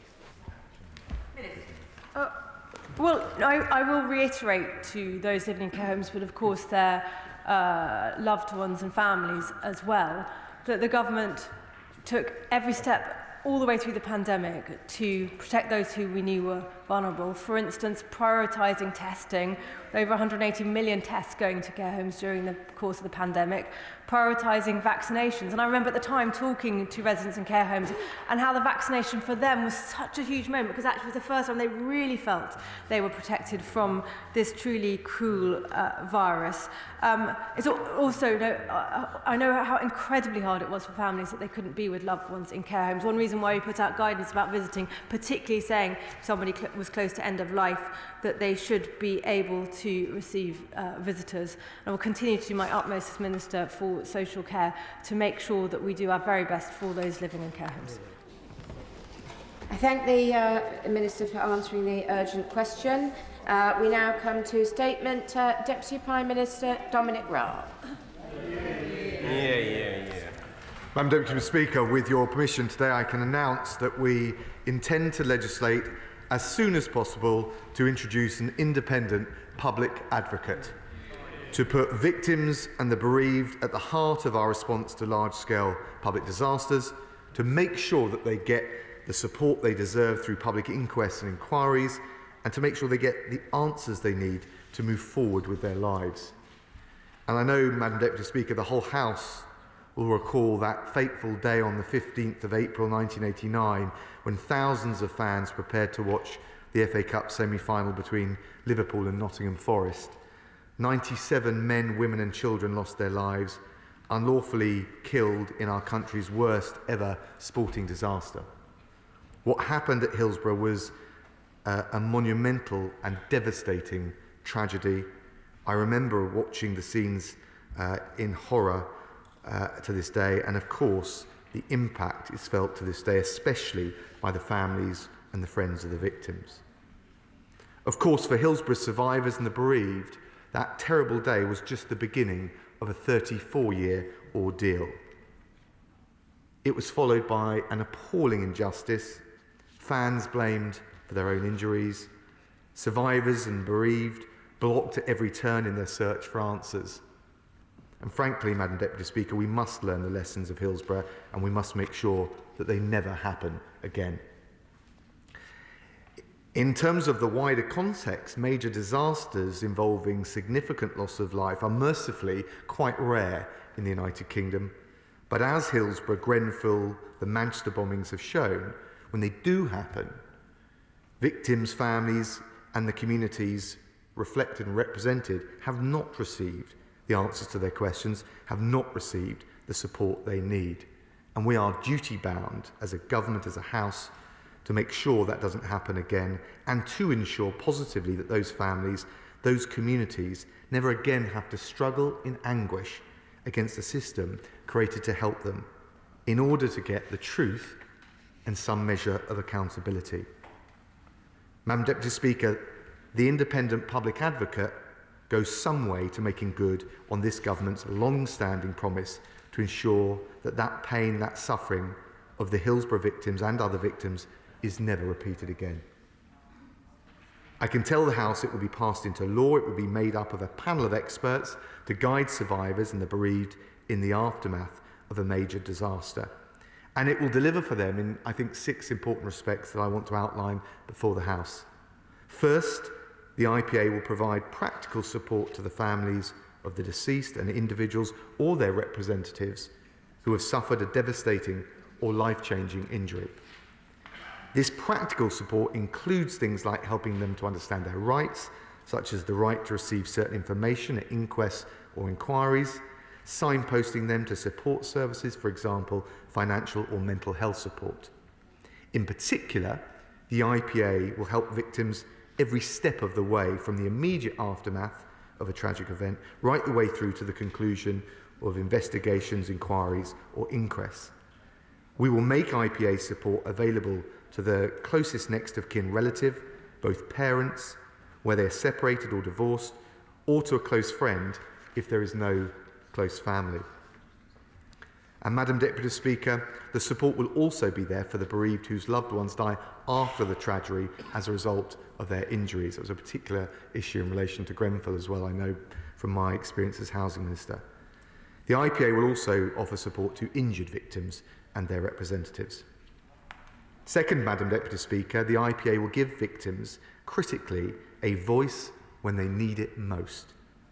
It will advocate on their behalf with public authorities and the government, for example, where they have concerns about the engagement and the responsiveness of public authorities, whether it's the police, local authorities or the like, or where victims and bereaved want an investigation or an inquiry set up more swiftly to ensure maximum transparency. Third, the IPA will give a voice to the wider community, not just the direct, if you like, victims and bereaved, which have been affected most by the tragedy in question. And to achieve this, we will set up a register of advocates from a range of different professions, backgrounds and geographical areas, including doctors, social workers, emergency workers, members of the clergy, people with media handling experience, because often that is another burden which they will not have experienced, and others. And so communities will be able to nominate an advocate to act on their behalf in order to express their particular concerns and ensure that their voice is heard as a community. Fourth, Madam Deputy Speaker, the IPA will be supported by full-time, permanent staff so that it can act very swiftly when a tragedy occurs and make sure the support is there for the victims, for the families from day one. And critically in this regard, the IPA will be there to consult with and represent victims and their families before any inquiry is set up. So the IPA will be able to make representations on the type of inquiry, whether it's statutory or non-statutory, and other important functional issues, such as the data controller powers available to any inquiry and the relationship they may have with the IPA in the exercise of such functions. Fifth, the scope of the eye will be extended to cover events in England and Wales, but of course, mindful of the devolved settlements, we will work with all the devolved administrations to ensure our plans are coordinated with the support that's being offered outside of England and Wales. And finally, Madam Deputy Speaker, although the IPA is first and foremost about doing better by the victims and the survivors, I think it is also worth acknowledging that it will be in the wider interest of the public. It will ensure we achieve better relationship between public bodies, government and the bereaved, that we get better, quicker answers and are able to learn and act on the lessons from such tragedies more decisively. I can tell the House that the preparatory work is now well underway to establish the IPA, and we will place it on a statutory footing as soon as is possible, and I'll say more about the legislative vehicle shortly. Now, of course, there have been other important reforms over recent years to support and empower victims and their families. We've made inquests more sympathetic to the bereaved with a refreshed, accessible guide to coroner services. So the process, if you like, which can obviously feel like a minefield to navigate, is a bit easier to digest and understand. We've removed means test funding for the exceptional case funding for legal representation at an inquest, which means that applying for legal aid is easier and less intrusive. People who have suffered a traumatic bereavement no longer have to submit the details of their personal finances to the legal aid agency, and if their case meets the exceptional case funding criteria, they'll be entitled to legal aid, whatever their means. More broadly, Madam Deputy Speaker, we are putting victims at the heart of our justice system with a quadrupling of victims funding compared to 2010, and with the louder voice through the upcoming Victims Bill. So the creation of an independent public advocate to give greater voice to the victims and the bereaved of major tragedies is the next important step forward. Now, I know that members across this House will want to join me in paying tribute to the Hillsborough families for their courage and their determination despite every setback, and their long-standing struggle to stop other families from enduring the same anguish in the future. The Hillsborough families have always maintained that their struggle for truth and justice for the 97 was of national significance, and I agree entirely.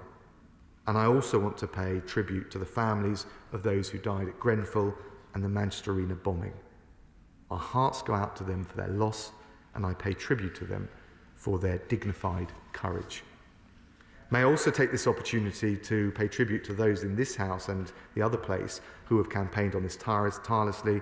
The Right Honourable Member for Maidenhead, the Right Honourable Member for Garston and Halewood, the Honourable Member for Liverpool West Derby, the Noble Lord Wills, the Mayor of Liverpool and others for their steadfast commitment to establishing an IPA. I will continue to work closely with all of those honourable members, the Hillsborough families, the Grenfell groups, the families of the victims of the Manchester Arena bombing, to ensure that their experiences are taken into account and we get the detail of this right as we establish the IPA. May I also pay particular tribute to the Right Reverend James Jones, KBE, for his work on Hillsborough and his important report. I met with him last week.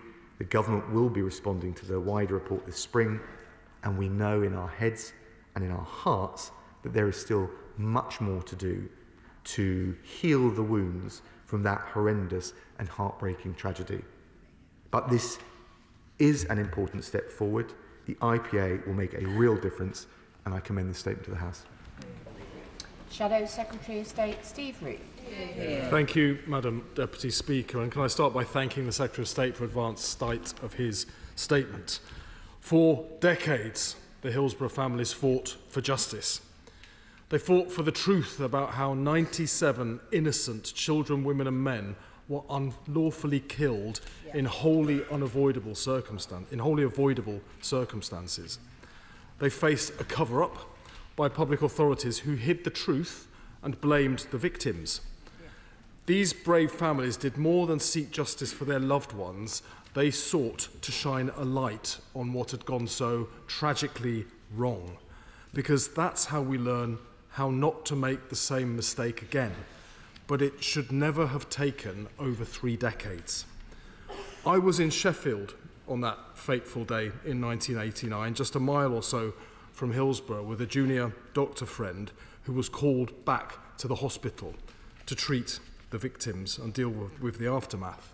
So I remember vividly the horror of what we heard unfolding from the football stadium.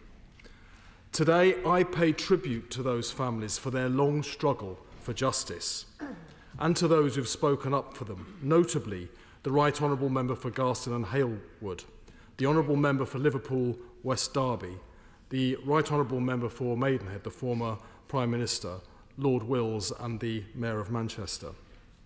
Today is a chance to balance the scales of justice and give those victims the voice they need and the power to make it heard. But it's a chance the government has missed.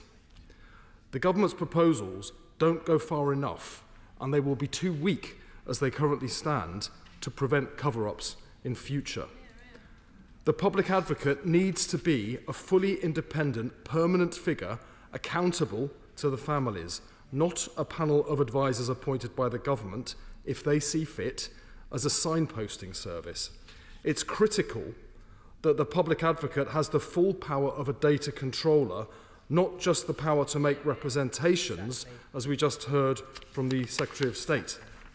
That means the power to access all data, communications, documents and other information to torpedo cover-ups before they can even happen.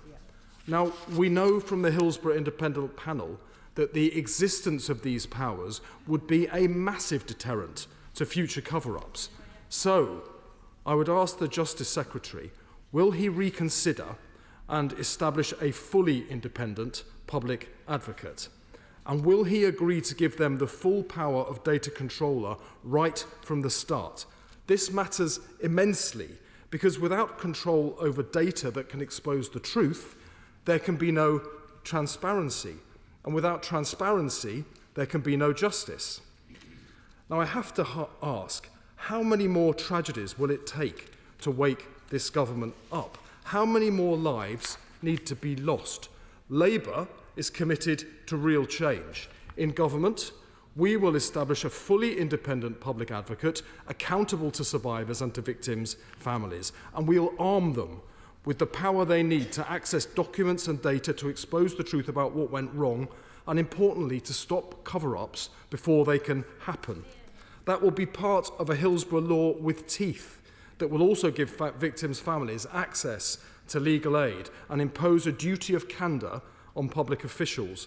We'll do that because we believe victims must be at the heart of the justice system, because we believe victims must have a voice and the power to make it heard, and because we understand that a system that fails to learn from its mistakes is doomed to repeat them. Well said, Steve. Thank you, Madam Deputy Speaker. Can I thank him for his partial welcome of this announcement? I listened very carefully to what he said. I have to say, we share, and I share with him personally, the commitment and the desire to set up the most credible advocacy for the bereaved and the victims and the families. And of course, I'm very happy to work with him and honourable members on all sides in relation to the detail. But I don't accept his characterisation.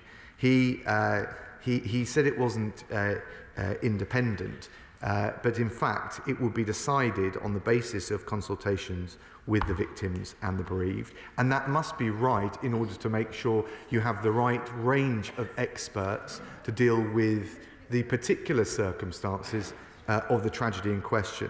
It would act on their behalf, it would not act on behalf of the government. The data controller powers he's referred to, I understand exactly the point he makes, and as I said in my statement, it will be important that there will be consultation with the families, and the IPA will be able to consult with a putative independent inquiry. But I think he has to recognise that the independent inquiry will have many of those powers itself, and therefore how will he reconcile that with duplicated powers in an IPA? But this is something we should talk about, and I know it's being raised by the Honourable Lady, but I would genuinely say we want to get this right, but I think actually what you risk is a conflict of functions, which is what we would all want to avoid.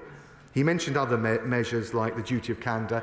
That is a broader issue for the government's report to the wider Hillsborough report. That is expected in spring. I know it's been a long time coming, but those broader issues, I think it's right to deal with them. I felt, in relation to the IPA, that although it is only part of the redress and accountability, that we were in a position not just to bring forward the policy announcement, but also in due course very shortly be able to say something about the legislative vehicle, and it's important for the bereaved, for the victims, for the families, and because it's such an important issue, to bring that forward now and not to wait any longer. Theresa May. Thank you, Madam Deputy Speaker. Can I thank my right honourable friend for bringing this statement to the House today and welcome the decision to introduce an independent public advocate, which was, of course, a commitment in our 2017 manifesto. But I'm sure my right honourable friend will understand that I want to ensure that this body is going to meet the ambition of the commitment that we made in that manifesto. And I'm happy to work with him to do that. But for today, could he please just go back on two particular issues? One is this question of whether the families, the victims, the survivors will be able themselves to initiate the independent public advocate so that they are not relying on the government to do that for them, because certainly in the case of Hillsborough, it was the fact that the state and state authorities shut their doors to people that led to the 34 years wait for any answers for the families. And also in line with that, will he look again or ensure that the IPA has the ability to compel the provision of information and evidence to the families? He is assuming an inquiry is always going to take place. That might not be the case. It is essential that the families have answers to their perfectly reasonable questions. Can I thank my right honourable friend and pay tribute again to her for her campaigning and her advocacy on this. On the right of initiative, ultimately the government will have to decide the shape and, of course, of any IPA that is set up. But, of course, one of the challenges will be, and there is clearly set out the right of consultation, is where there are different views that are expressed as to quite how the IPA should be configured for a particular inquiry, and ultimately the government will have to try and reconcile that where there are differences. So I do think it is right, while committing to an IPA, to allow the government to engage, to allow victims, the bereaved, the families, the power of initiative to call for that and to make their representations, but allow the government to decide the precise configuration of it. I listened very carefully to what my right honourable friend said about the compulsion of evidence. I think, as I said before, very happy to engage with her and other honourable members as this comes forward. The piece that we need to reconcile, and I take her point that there may not be an inquiry set up, but where there is, making sure that we do not have conflicting powers. But again, I'm very happy on the detail of this and on the clauses in due course to work with the right honourable lady. Maria. I welcome the fact that the government wants to legislate for a public advocate after 5 years after the consultation that they undertook closed. But I am very disappointed with the provisions as he set them out.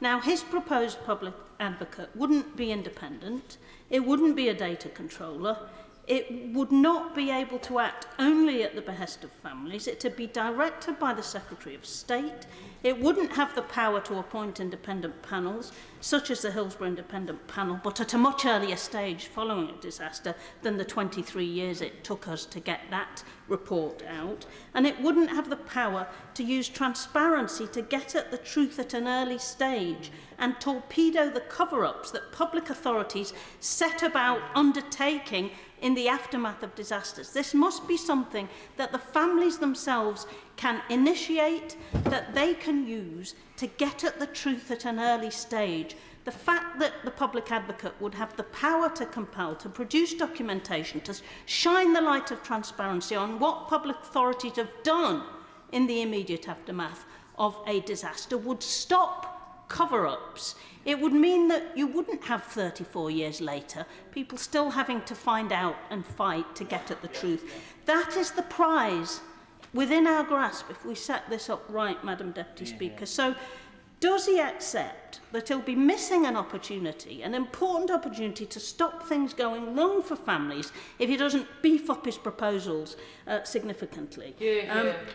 I can tell him, for what it's worth, I'm perfectly willing to indicate to him in detail quite how they ought to be improved. I thank the Honourable Lady, and I know she's worked very tirelessly, and we've had Right Honourable Lady, and we've had very good engagement on this, and I'm happy for that to continue. I take her point about the power of initiative. The families, the bereaved, will have a power of initiative through consultation, but in the last analysis, particularly if there's conflicting views, and I've seen that before firsthand, the government will have to reconcile those. And secondly, on this data point, I think the problem, and I'm happy to keep listening and working with on this, the problem is going to be if you have an inquiry which has powers to compel evidence of its own, how you reconcile those where they're competing in a process. But as I said, it is important to bring this forward. There's going to be full scrutiny on this, and as I said, as we develop the clauses, I'm very happy to keep working with the Right Honourable Lady. Chair of the Justice Select Committee, Sir Robert Neal. Thank you, Madam Deputy Speaker. And can I pay tribute to the Right Honourable Member for Garston and Halewood for the work that she has done as a fellow member of the Justice Select Committee, and to my right honourable friend, the former Prime Minister. The former Prime Minister's point is an important one about the risk of cover-ups by those in authority. And that's why, whilst I very much welcome what the Secretary of State has said, it's an important step forward. I hope when engaging as to how best we refine and advance these proposals, he'll look again at the Justice Select Committee's recommendation that there should be an extension of legal aid availability, although already improved. We should be extending non-means tested legal aid to all cases where there are mass fatalities or where public bodies are potentially at fault. Because it's not fair, there's no equality of arms when those public bodies are represented by teams of lawyers, but the bereaved families have to rely upon sometimes getting legal aid, sometimes not, or pro bono representation. Equality of arms would surely mean representation in those cases as a matter of right. Can I thank the Chair of the Select Committee? I think this will create a stronger advocacy on behalf of the bereaved and the victims and the families, and having the panels with the expertise, the range, and frankly the status will go a long way to getting the answers. I understand again the point around compulsion of evidence.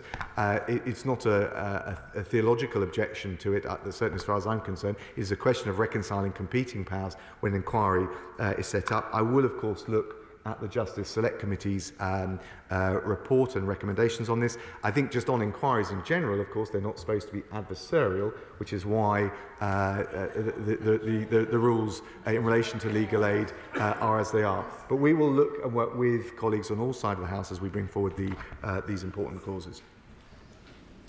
Ian Byrne. Thank you, Madam Deputy Speaker. I welcome the Secretary of State's acknowledgement that we need an independent public advocate into legislation, but I'm really sorry this announcement today is a pale imitation of what Hillsborough families and survivors spent years campaigning on. The government's proposal feels like a signposting service, a weak signposting service, doesn't have any powers that a truly independent public advocate would require. It feels so weak. So for me, the key question is, would this proposal have stopped the state cover-ups of Hillsborough, contaminated blood scandal, and so many other cover-ups over the ages? And will it prevent further cover-ups? Unfortunately, I've got to say no. So will he instead adopt my honourable friend, the member for Garston Halewood's bill that is ready to go, and work with us to bring the Hillsborough law, including a fully independent public advocate, into legislation? Well, can I thank the honourable gentleman and pay tribute to all his efforts. I'm afraid I don't accept the characterisation. Calling it a signposting service is quite wrong. By the way, the signposting is important, but it is the start, not the end, of the role of the IPA. It will be set up as a statutory advocate for all of those who have been affected, whether they're individual victims or on behalf of the community as a whole. It will, as of its own status, be very impossible to ignore. On the specific functions beyond the ones that I set out in my statement, I'm very happy to keep engaging, but I think honourable members need to think about the practicalities, for example, with data compulsion, and how we make sure that they can be reconciled. But I hope that we'll be able to continue working together to make sure that victims and the bereaved, particularly of pre-existing tragedies like Hillsborough, but also those in the future, feel that they're better equipped to get the answers they need and the accountability they need. Edward Timpson. Thank you very much, Madam Deputy Speaker. And can I join other members in welcoming today's statement and the important step forward that it brings, as well as recognising that the legislative process that is to follow will provide opportunities to look to strengthen the role and ensure it delivers what we set out all the way back in 2017, not least trying to ensure that we can safeguard the independence of the IPA from government. But can I ask my right honourable friend, in relation to survivors and how that will be defined through this new role, whether that will simply be those who have had a life-changing injury, or whether it will also include those who may have been physically or mentally changed by their experience of a disaster they've been involved with, and their need to have support and advice through that inquiry process. Could I thank my honourable friend? We'll work very closely with him and colleagues on the definition. I think it's important to get that right. And it will be an independent advocate once it's established, with the full force of expression and advocacy to get the answers that are required. But I'm, as I said before, very happy to work with colleagues to make sure that we get the right balance and in particular get it to be as effective as possible, whether it's in relation to an inquiry, statute or otherwise, or indeed when an inquiry is not established. Dan Carden. Thank you, Madam Deputy Speaker. I thank the Secretary of State for coming to the House today and the willingness to legislate in this area. But I think, as he's heard already today, nothing less than an independent public advocate that is acting at the behest of families, not directed by the Secretary of State and with specific powers, will do. Can I ask him, how is he engaging with honourable members in this place, others who have campaigned on these issues for years, and most importantly, the Hillsborough families? My constituent Deanna Matthews wrote to me. Her uncle Brian was unlawfully killed at Hillsborough, to share her dismay about the lack of engagement with bereaved families ahead of this. So can he tell me how he is engaging with those concerned? The honourable gentleman. Just to be clear, it will be entirely independent once it's established, so it's not accurate, the characterisation. In terms of engagement, I'm caught a little bit between the strictures of the Speaker in terms of making announcements to this place first, in terms of the detail, but I wrote to the families and the bereaved and the various different groups, Hillsborough, Grenfell, the Manchester bombings. So they've had advance sight, but of course one of the concerns now is the lack of detail, which of course I couldn't provide in advance of the statement. But I did consult Bishop James Jones, and indeed I saw him over the last week, and I'm very committed to working with all of those families, and I know the Grenfell United and some of those well from my time as Housing Minister, to make sure that we get this right, and above all, the most effective means of giving them the transparency and the accountability they need. Rob Butler. Thank you very much, Madam Deputy Speaker. Can I warmly welcome this announcement by the Government of the establishment of an independent public advocate, and also pay tribute to the Right Honourable Lady, the member for Garston and Hellwood, with whom I sat on the Justice Select Committee and I know has worked tirelessly on this for many, many years. Madam Deputy Speaker, I was at university at the time of the Hillsborough disaster in Sheffield.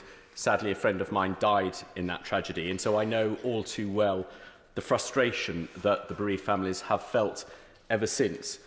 Can my right honourable friend tell us in a little bit more detail how he will ensure that the families of the bereaved of the Hillsborough disaster will be fully involved in the practicalities of the establishment of the advocate?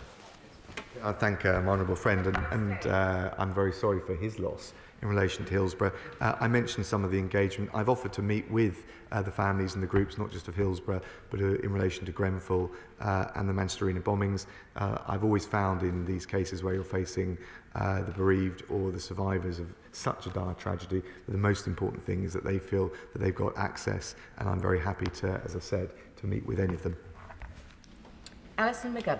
Madam Deputy Speaker, I share the view of my friend, the member for Garston and Hale Wood, and I just wonder if the Secretary of State has actually read the Hansard of previous debates on this issue, because 12 years and 5 months ago, the member for Halton, the member for Garston and Hale Wood, and many other members of this House and I stood here in order to have the power to compel the government to release papers on Hillsborough and to get transparency over that information. And yet, all that time later, here we are again, still debating who has the power to compel information. In other words, Madam Deputy Speaker, how we as citizens can have the power to get to the truth. I also want to ask the Secretary of State about the duty of candour and extending that to public servants so that they have to proactively tell the truth.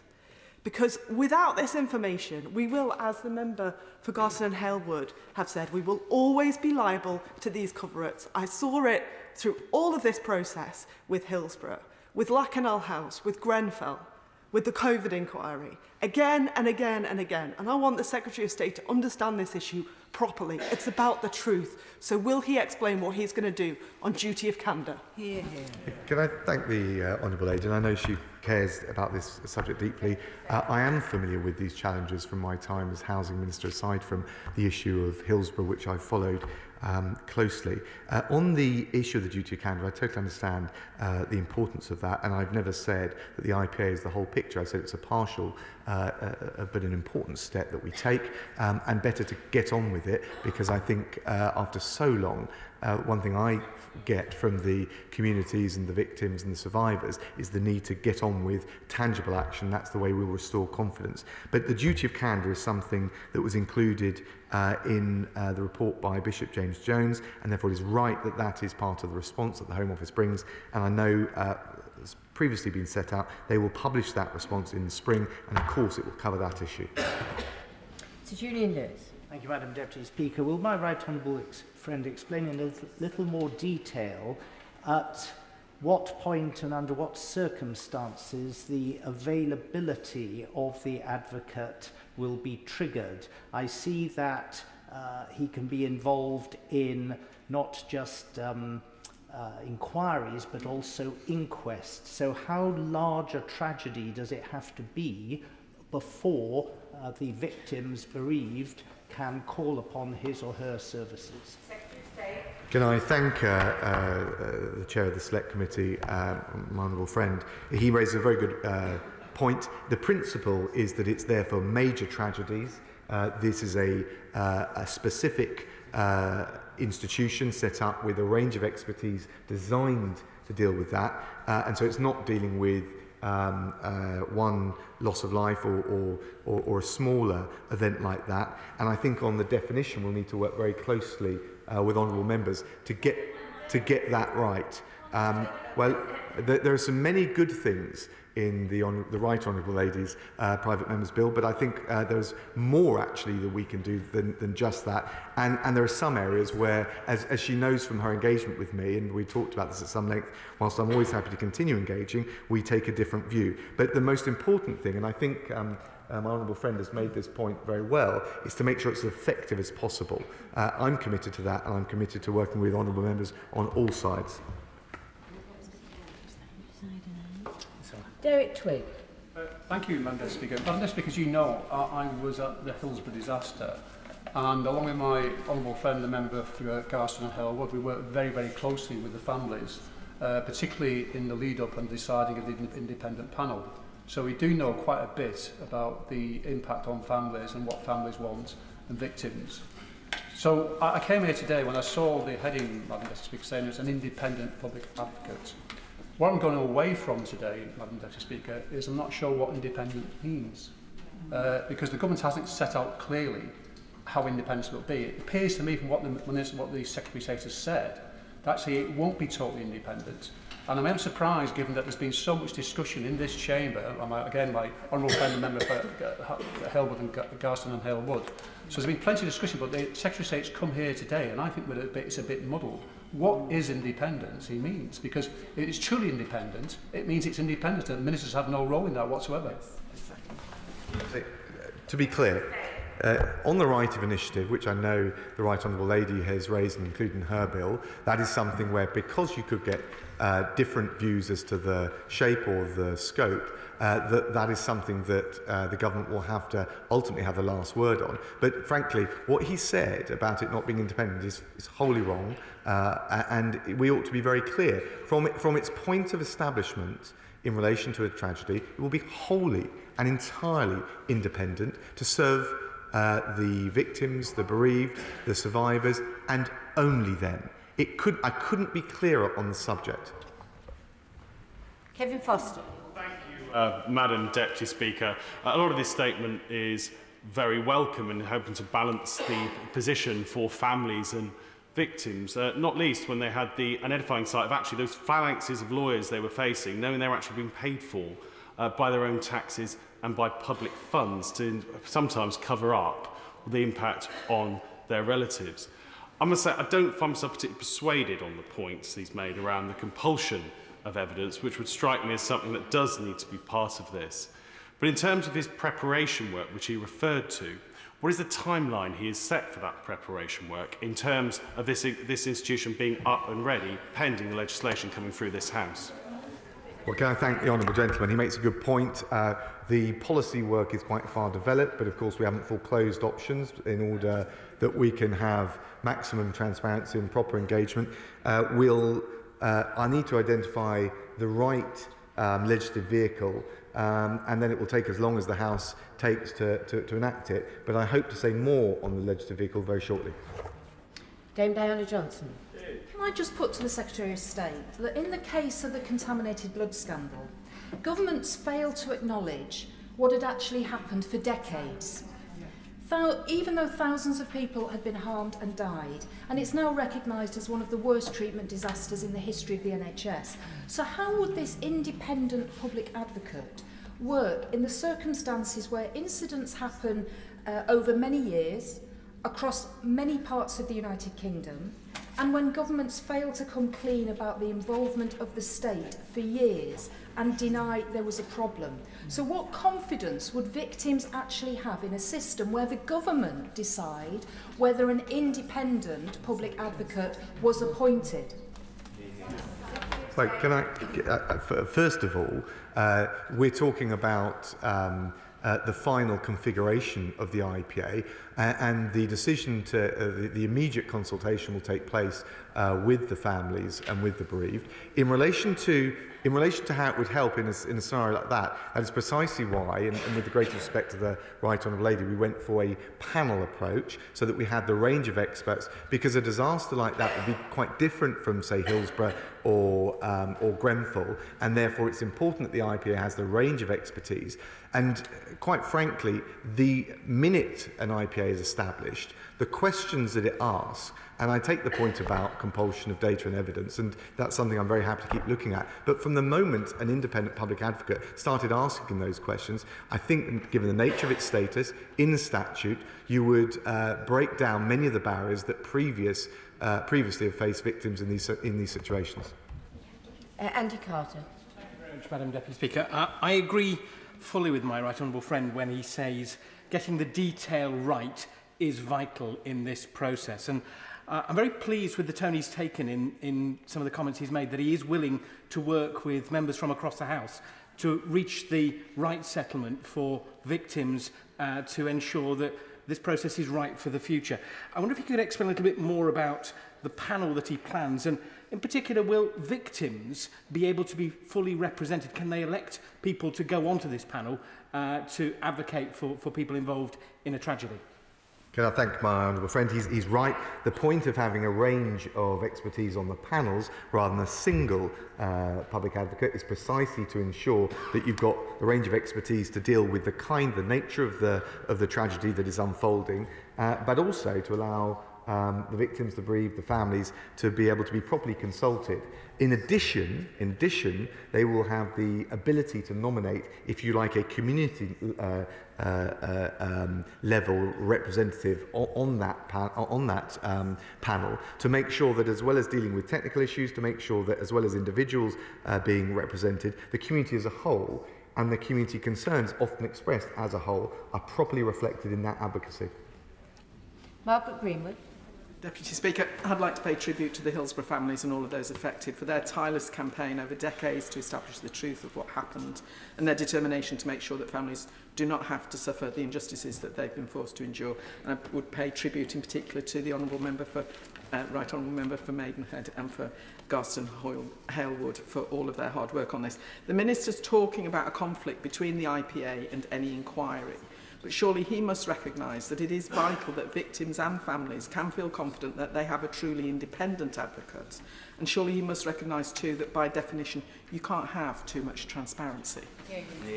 I certainly agree with the thrust of that, and it will be fully independent once it's established, and with all the powers of advocacy and the expertise to give voice and expression to the victims and bereaved. I do think, though, on this issue of compulsion of data or access to evidence, that we need to make sure that we are reconciling that with what an inquiry might be, what powers an inquiry might be exercising, and make sure that we don't end up with either a legal muddle or an ineffective process. Dr. Kieran Mullen. Thank you, Madam Deputy Speaker. I also want to join colleagues in paying tribute to my fellow member of the Justice Select Committee, Member for Garston and Hayward, for her long campaigning on this issue, which I think the whole House recognises. I am interested in this issue of legal representation that other members of the House have raised. How would the IPA interact, and what support might be there in terms of accessing legal advice when, as others have said, you're potentially facing public bodies with very well-funded legal teams that you as the family and members won't necessarily have access to? Yeah, can I thank the honourable gentleman, my honourable friend? He makes an important point. In general, inquests should be inquisitorial, fact-finding processes, and the 2019 review into legal aid, which you may recall for inquests, underlined the importance that we keep it that way. There are, of course, circumstances, for example, Article 2 inquests, or where there's a significant public interest in the outcome, where legal representation may be available under the exceptional case funding, and I mentioned a little bit more about the detail of how that would work in my statement. Whitley. Thank you very much, Madam Deputy Speaker. In order for bereaved families to have confidence in an independent public advocate, then it needs to be truly independent of governments. That means acting on the directions of families and not the Secretary of State, exercising the powers of a data controller and being empowered to establish independent panels. Elkin Abrahamson, the co-author of the Hillsborough Law, has said that this government's engagement with the Hillsborough family has been almost non-existent, and it shows. Will the Justice Secretary now commit to meeting with the Hillsborough families with a view to revising these proposals and bringing them into line with what the Hillsborough families have been calling for so long? Well, gentlemen, and as I've already made clear, the level of engagement we've had before, and of course I'm very willing to meet with representatives or indeed directly with the families involved. Mr. Speaker, I understand that the Secretary of State couldn't divulge to those families who've been campaigning the detail of his announcement today. But does he believe that they would recognise what he's announced today as what they've been campaigning for on behalf of the people they lost, in terms of an independent advocate? And would they recognise what he's announced today as what they've been campaigning for? Gentlemen, I hope they would, particularly as they engage and we engage on the detail. As I said, it will be fully independent. I take the points about right of initiative and powers over data. We're always willing to look at the detail of how that will work, but actually what we want to do is make sure we have the most effective means of giving expression and voice to them in their time of need. Emma Buck. Thank you very much, Madam Deputy Speaker. Chloe Rutherford and Liam Curry from South Shields were tragically murdered in the Manchester Arena terror attack. Archaic law in relation to terror attacks prevents their parents registering their precious children's deaths. Last week, they again met with ministers, who this time treated them with contempt, patronised and insulted them. In that meeting, it became clear they have been misled by the government for nearly a year, and that this law can be changed, but the government simply chooses not to. Registration is now imminent. The IPA won't help them or other families. How on earth can they believe the Secretary of State when he says victims and the bereaved are at the heart of his response? Well, can I say to the Honourable Lady, I think if she looks at what we're doing in the round, she can see the steps that we're taking. I'm very mindful and sensitive to the issues that she described, and indeed the constituents that lost their lives in that appalling attack. The Births and Deaths Registration Act is owned, as you'll know, by the Home Office, and the Coroners and Justice Act 2009. They set out the process for registering deaths following an inquest, which required the coroner to inform the register with particulars of the deceased. There isn't, in the way the law is currently configured, any flexibility around this, but again, I reiterate my deepest sympathies to the families who were so tragically bereaved.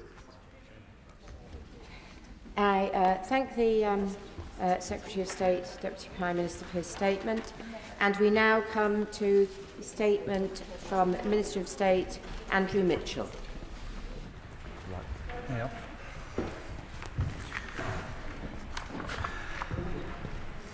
With permission, Madam Speaker, Deputy Speaker, I will make a statement to the House on the situation in Turkey and Syria. I know the House will join me in offering sincere condolences to all those affected by the recent earthquakes. I witnessed firsthand last week the terrible scale of human suffering when I visited Turkey. I also had the opportunity to speak to Syrian partners and the United Nations about their work on the immediate response. I pay tribute to the hundreds of British personnel engaged in specialist health, humanitarian and rescue work in Syria and Turkey. I saw for myself the outstanding work that Britain is doing on the ground to save lives and support those who are suffering. There has been, throughout these events and our responses, excellent coordination across the Foreign Office, Ministry of Defence and Department of Health. Today, Madam Deputy Speaker, the death toll across Turkey and Syria stands at more than 48,000, and at least 118,000 people have been injured. Around 25 million people have been affected, with homes, businesses and key infrastructure destroyed. The further earthquakes on the 20th and 27th of February, which have tragically led to additional deaths, show that the danger has not passed. In Syria, this disaster adds to years of turmoil inflicted by conflict, striking hardest in the very place that has borne the brunt of Assad's war machine. I turn, Madam Deputy Speaker, to the initial response. Turkey requested international support immediately after the earthquakes. The UK government delivered aid as swiftly as possible, working closely with Turkey, the United Nations, international partners and NGOs and charities. This included deploying a 77-strong search and rescue team in Turkey, along with state-of-the-art heavy equipment. We quickly announced £4.3 million in new support to Syria Civil Defence, the White Helmets, who have carried out search and rescue operations in 60 villages, helping thousands of civilians. The British government also rapidly engaged with the Turkish government at the highest level. The Foreign Secretary, my noble friend Lord Ahmed, and I immediately spoke to the senior UN humanitarian officials to ensure a rapid and coordinated response in Syria. As part of the immediate response, the Ministry of Defence and Foreign Office set up a field hospital in Turkoglu. This includes an emergency department and a 24/7 operating theatre. And I saw for myself UK Med and Ministry of Defence personnel, 150 of them, working side by side with Turkish medics to save lives. I was deeply impressed and moved during my visit by the life-saving work these teams are doing. Together, they have treated more than 5,000 patients so far. Meanwhile, the UK has delivered 465 tonnes of relief items to Turkey and Syria through civilian and Royal Air Force flights. This includes tents and thermal blankets for families made homeless in freezing conditions, solar lanterns, water purification tablets and hygiene kits. On the 15th of February, we announced a further £25 million of funding to bolster our humanitarian response. This is supporting the work of the UN and aid agencies on the ground in Syria, helping communities ravaged by war as well as this natural disaster. It also continues to support the recovery effort in Turkey, led by their government. Beyond our support to the White Helmets, UK-funded charities and NGOs in northern Syria have cared for the injured through mobile medical teams and health centres. The UN has distributed food and other essential items to which the UK has contributed.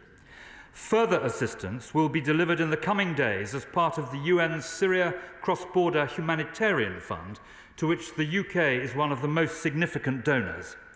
The fund has already allocated $50 million to scale up the response. There is a particular focus on displaced families, the elderly, women, children, and people with disabilities. The UK has also supported and bolstered the response through our existing support to key multilateral organisations that are helping in Turkey and Syria. The UN's Global Fund Education Cannot Wait announced a $7 million grant for Syrian children affected by the earthquake, and the Global Partnership for Education will also provide $3.75 million to support the emergency education response. The UK is one of the most significant donors to both funds. We are also a long-standing partner and donor to the World Bank, which announced a $1.7 billion to assist Turkey, and the United Nations Central Emergency Response Fund, the CERF, which has released $50 million for the crisis.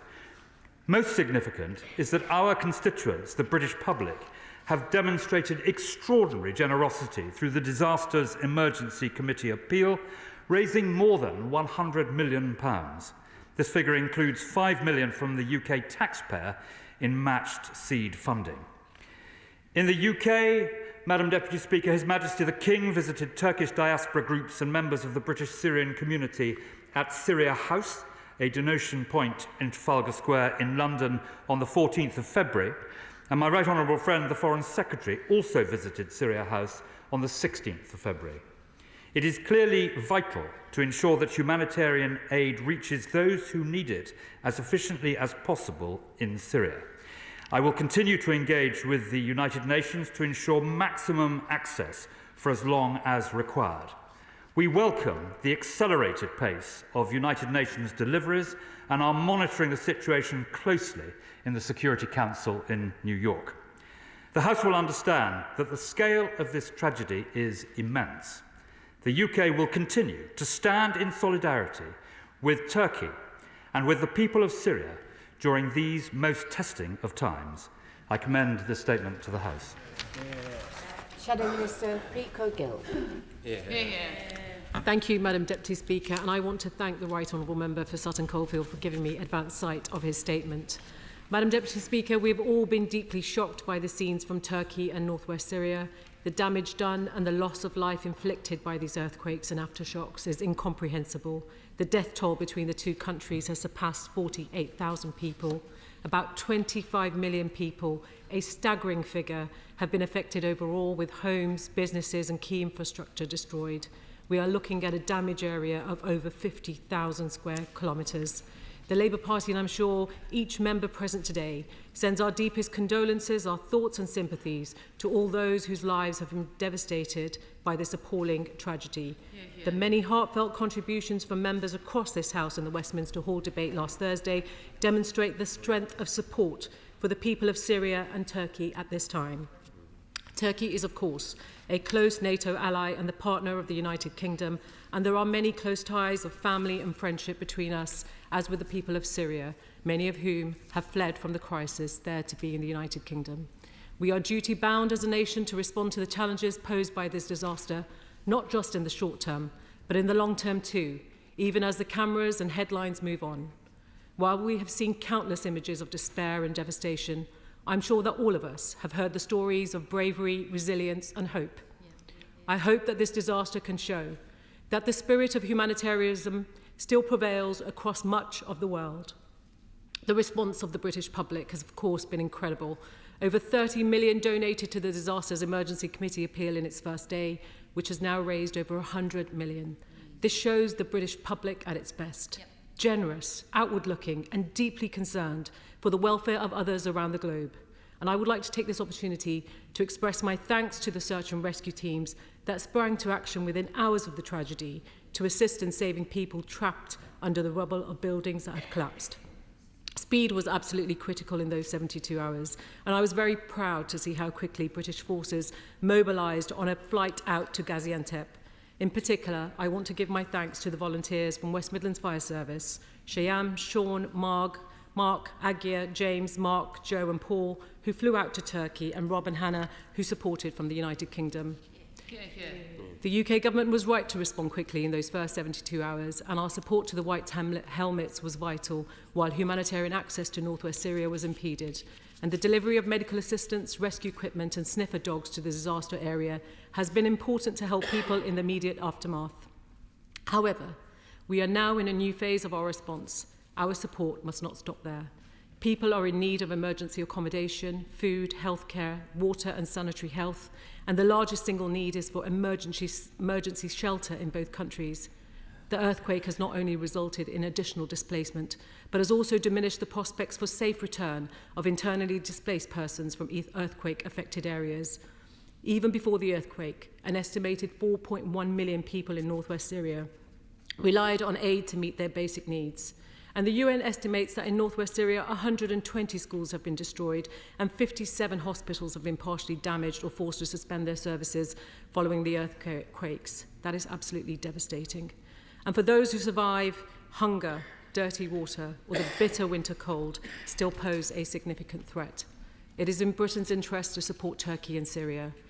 It hosts the largest number of Syrian refugees displaced abroad due to the country's civil war, and in some of the affected areas, 50% of the population in Turkey are refugees.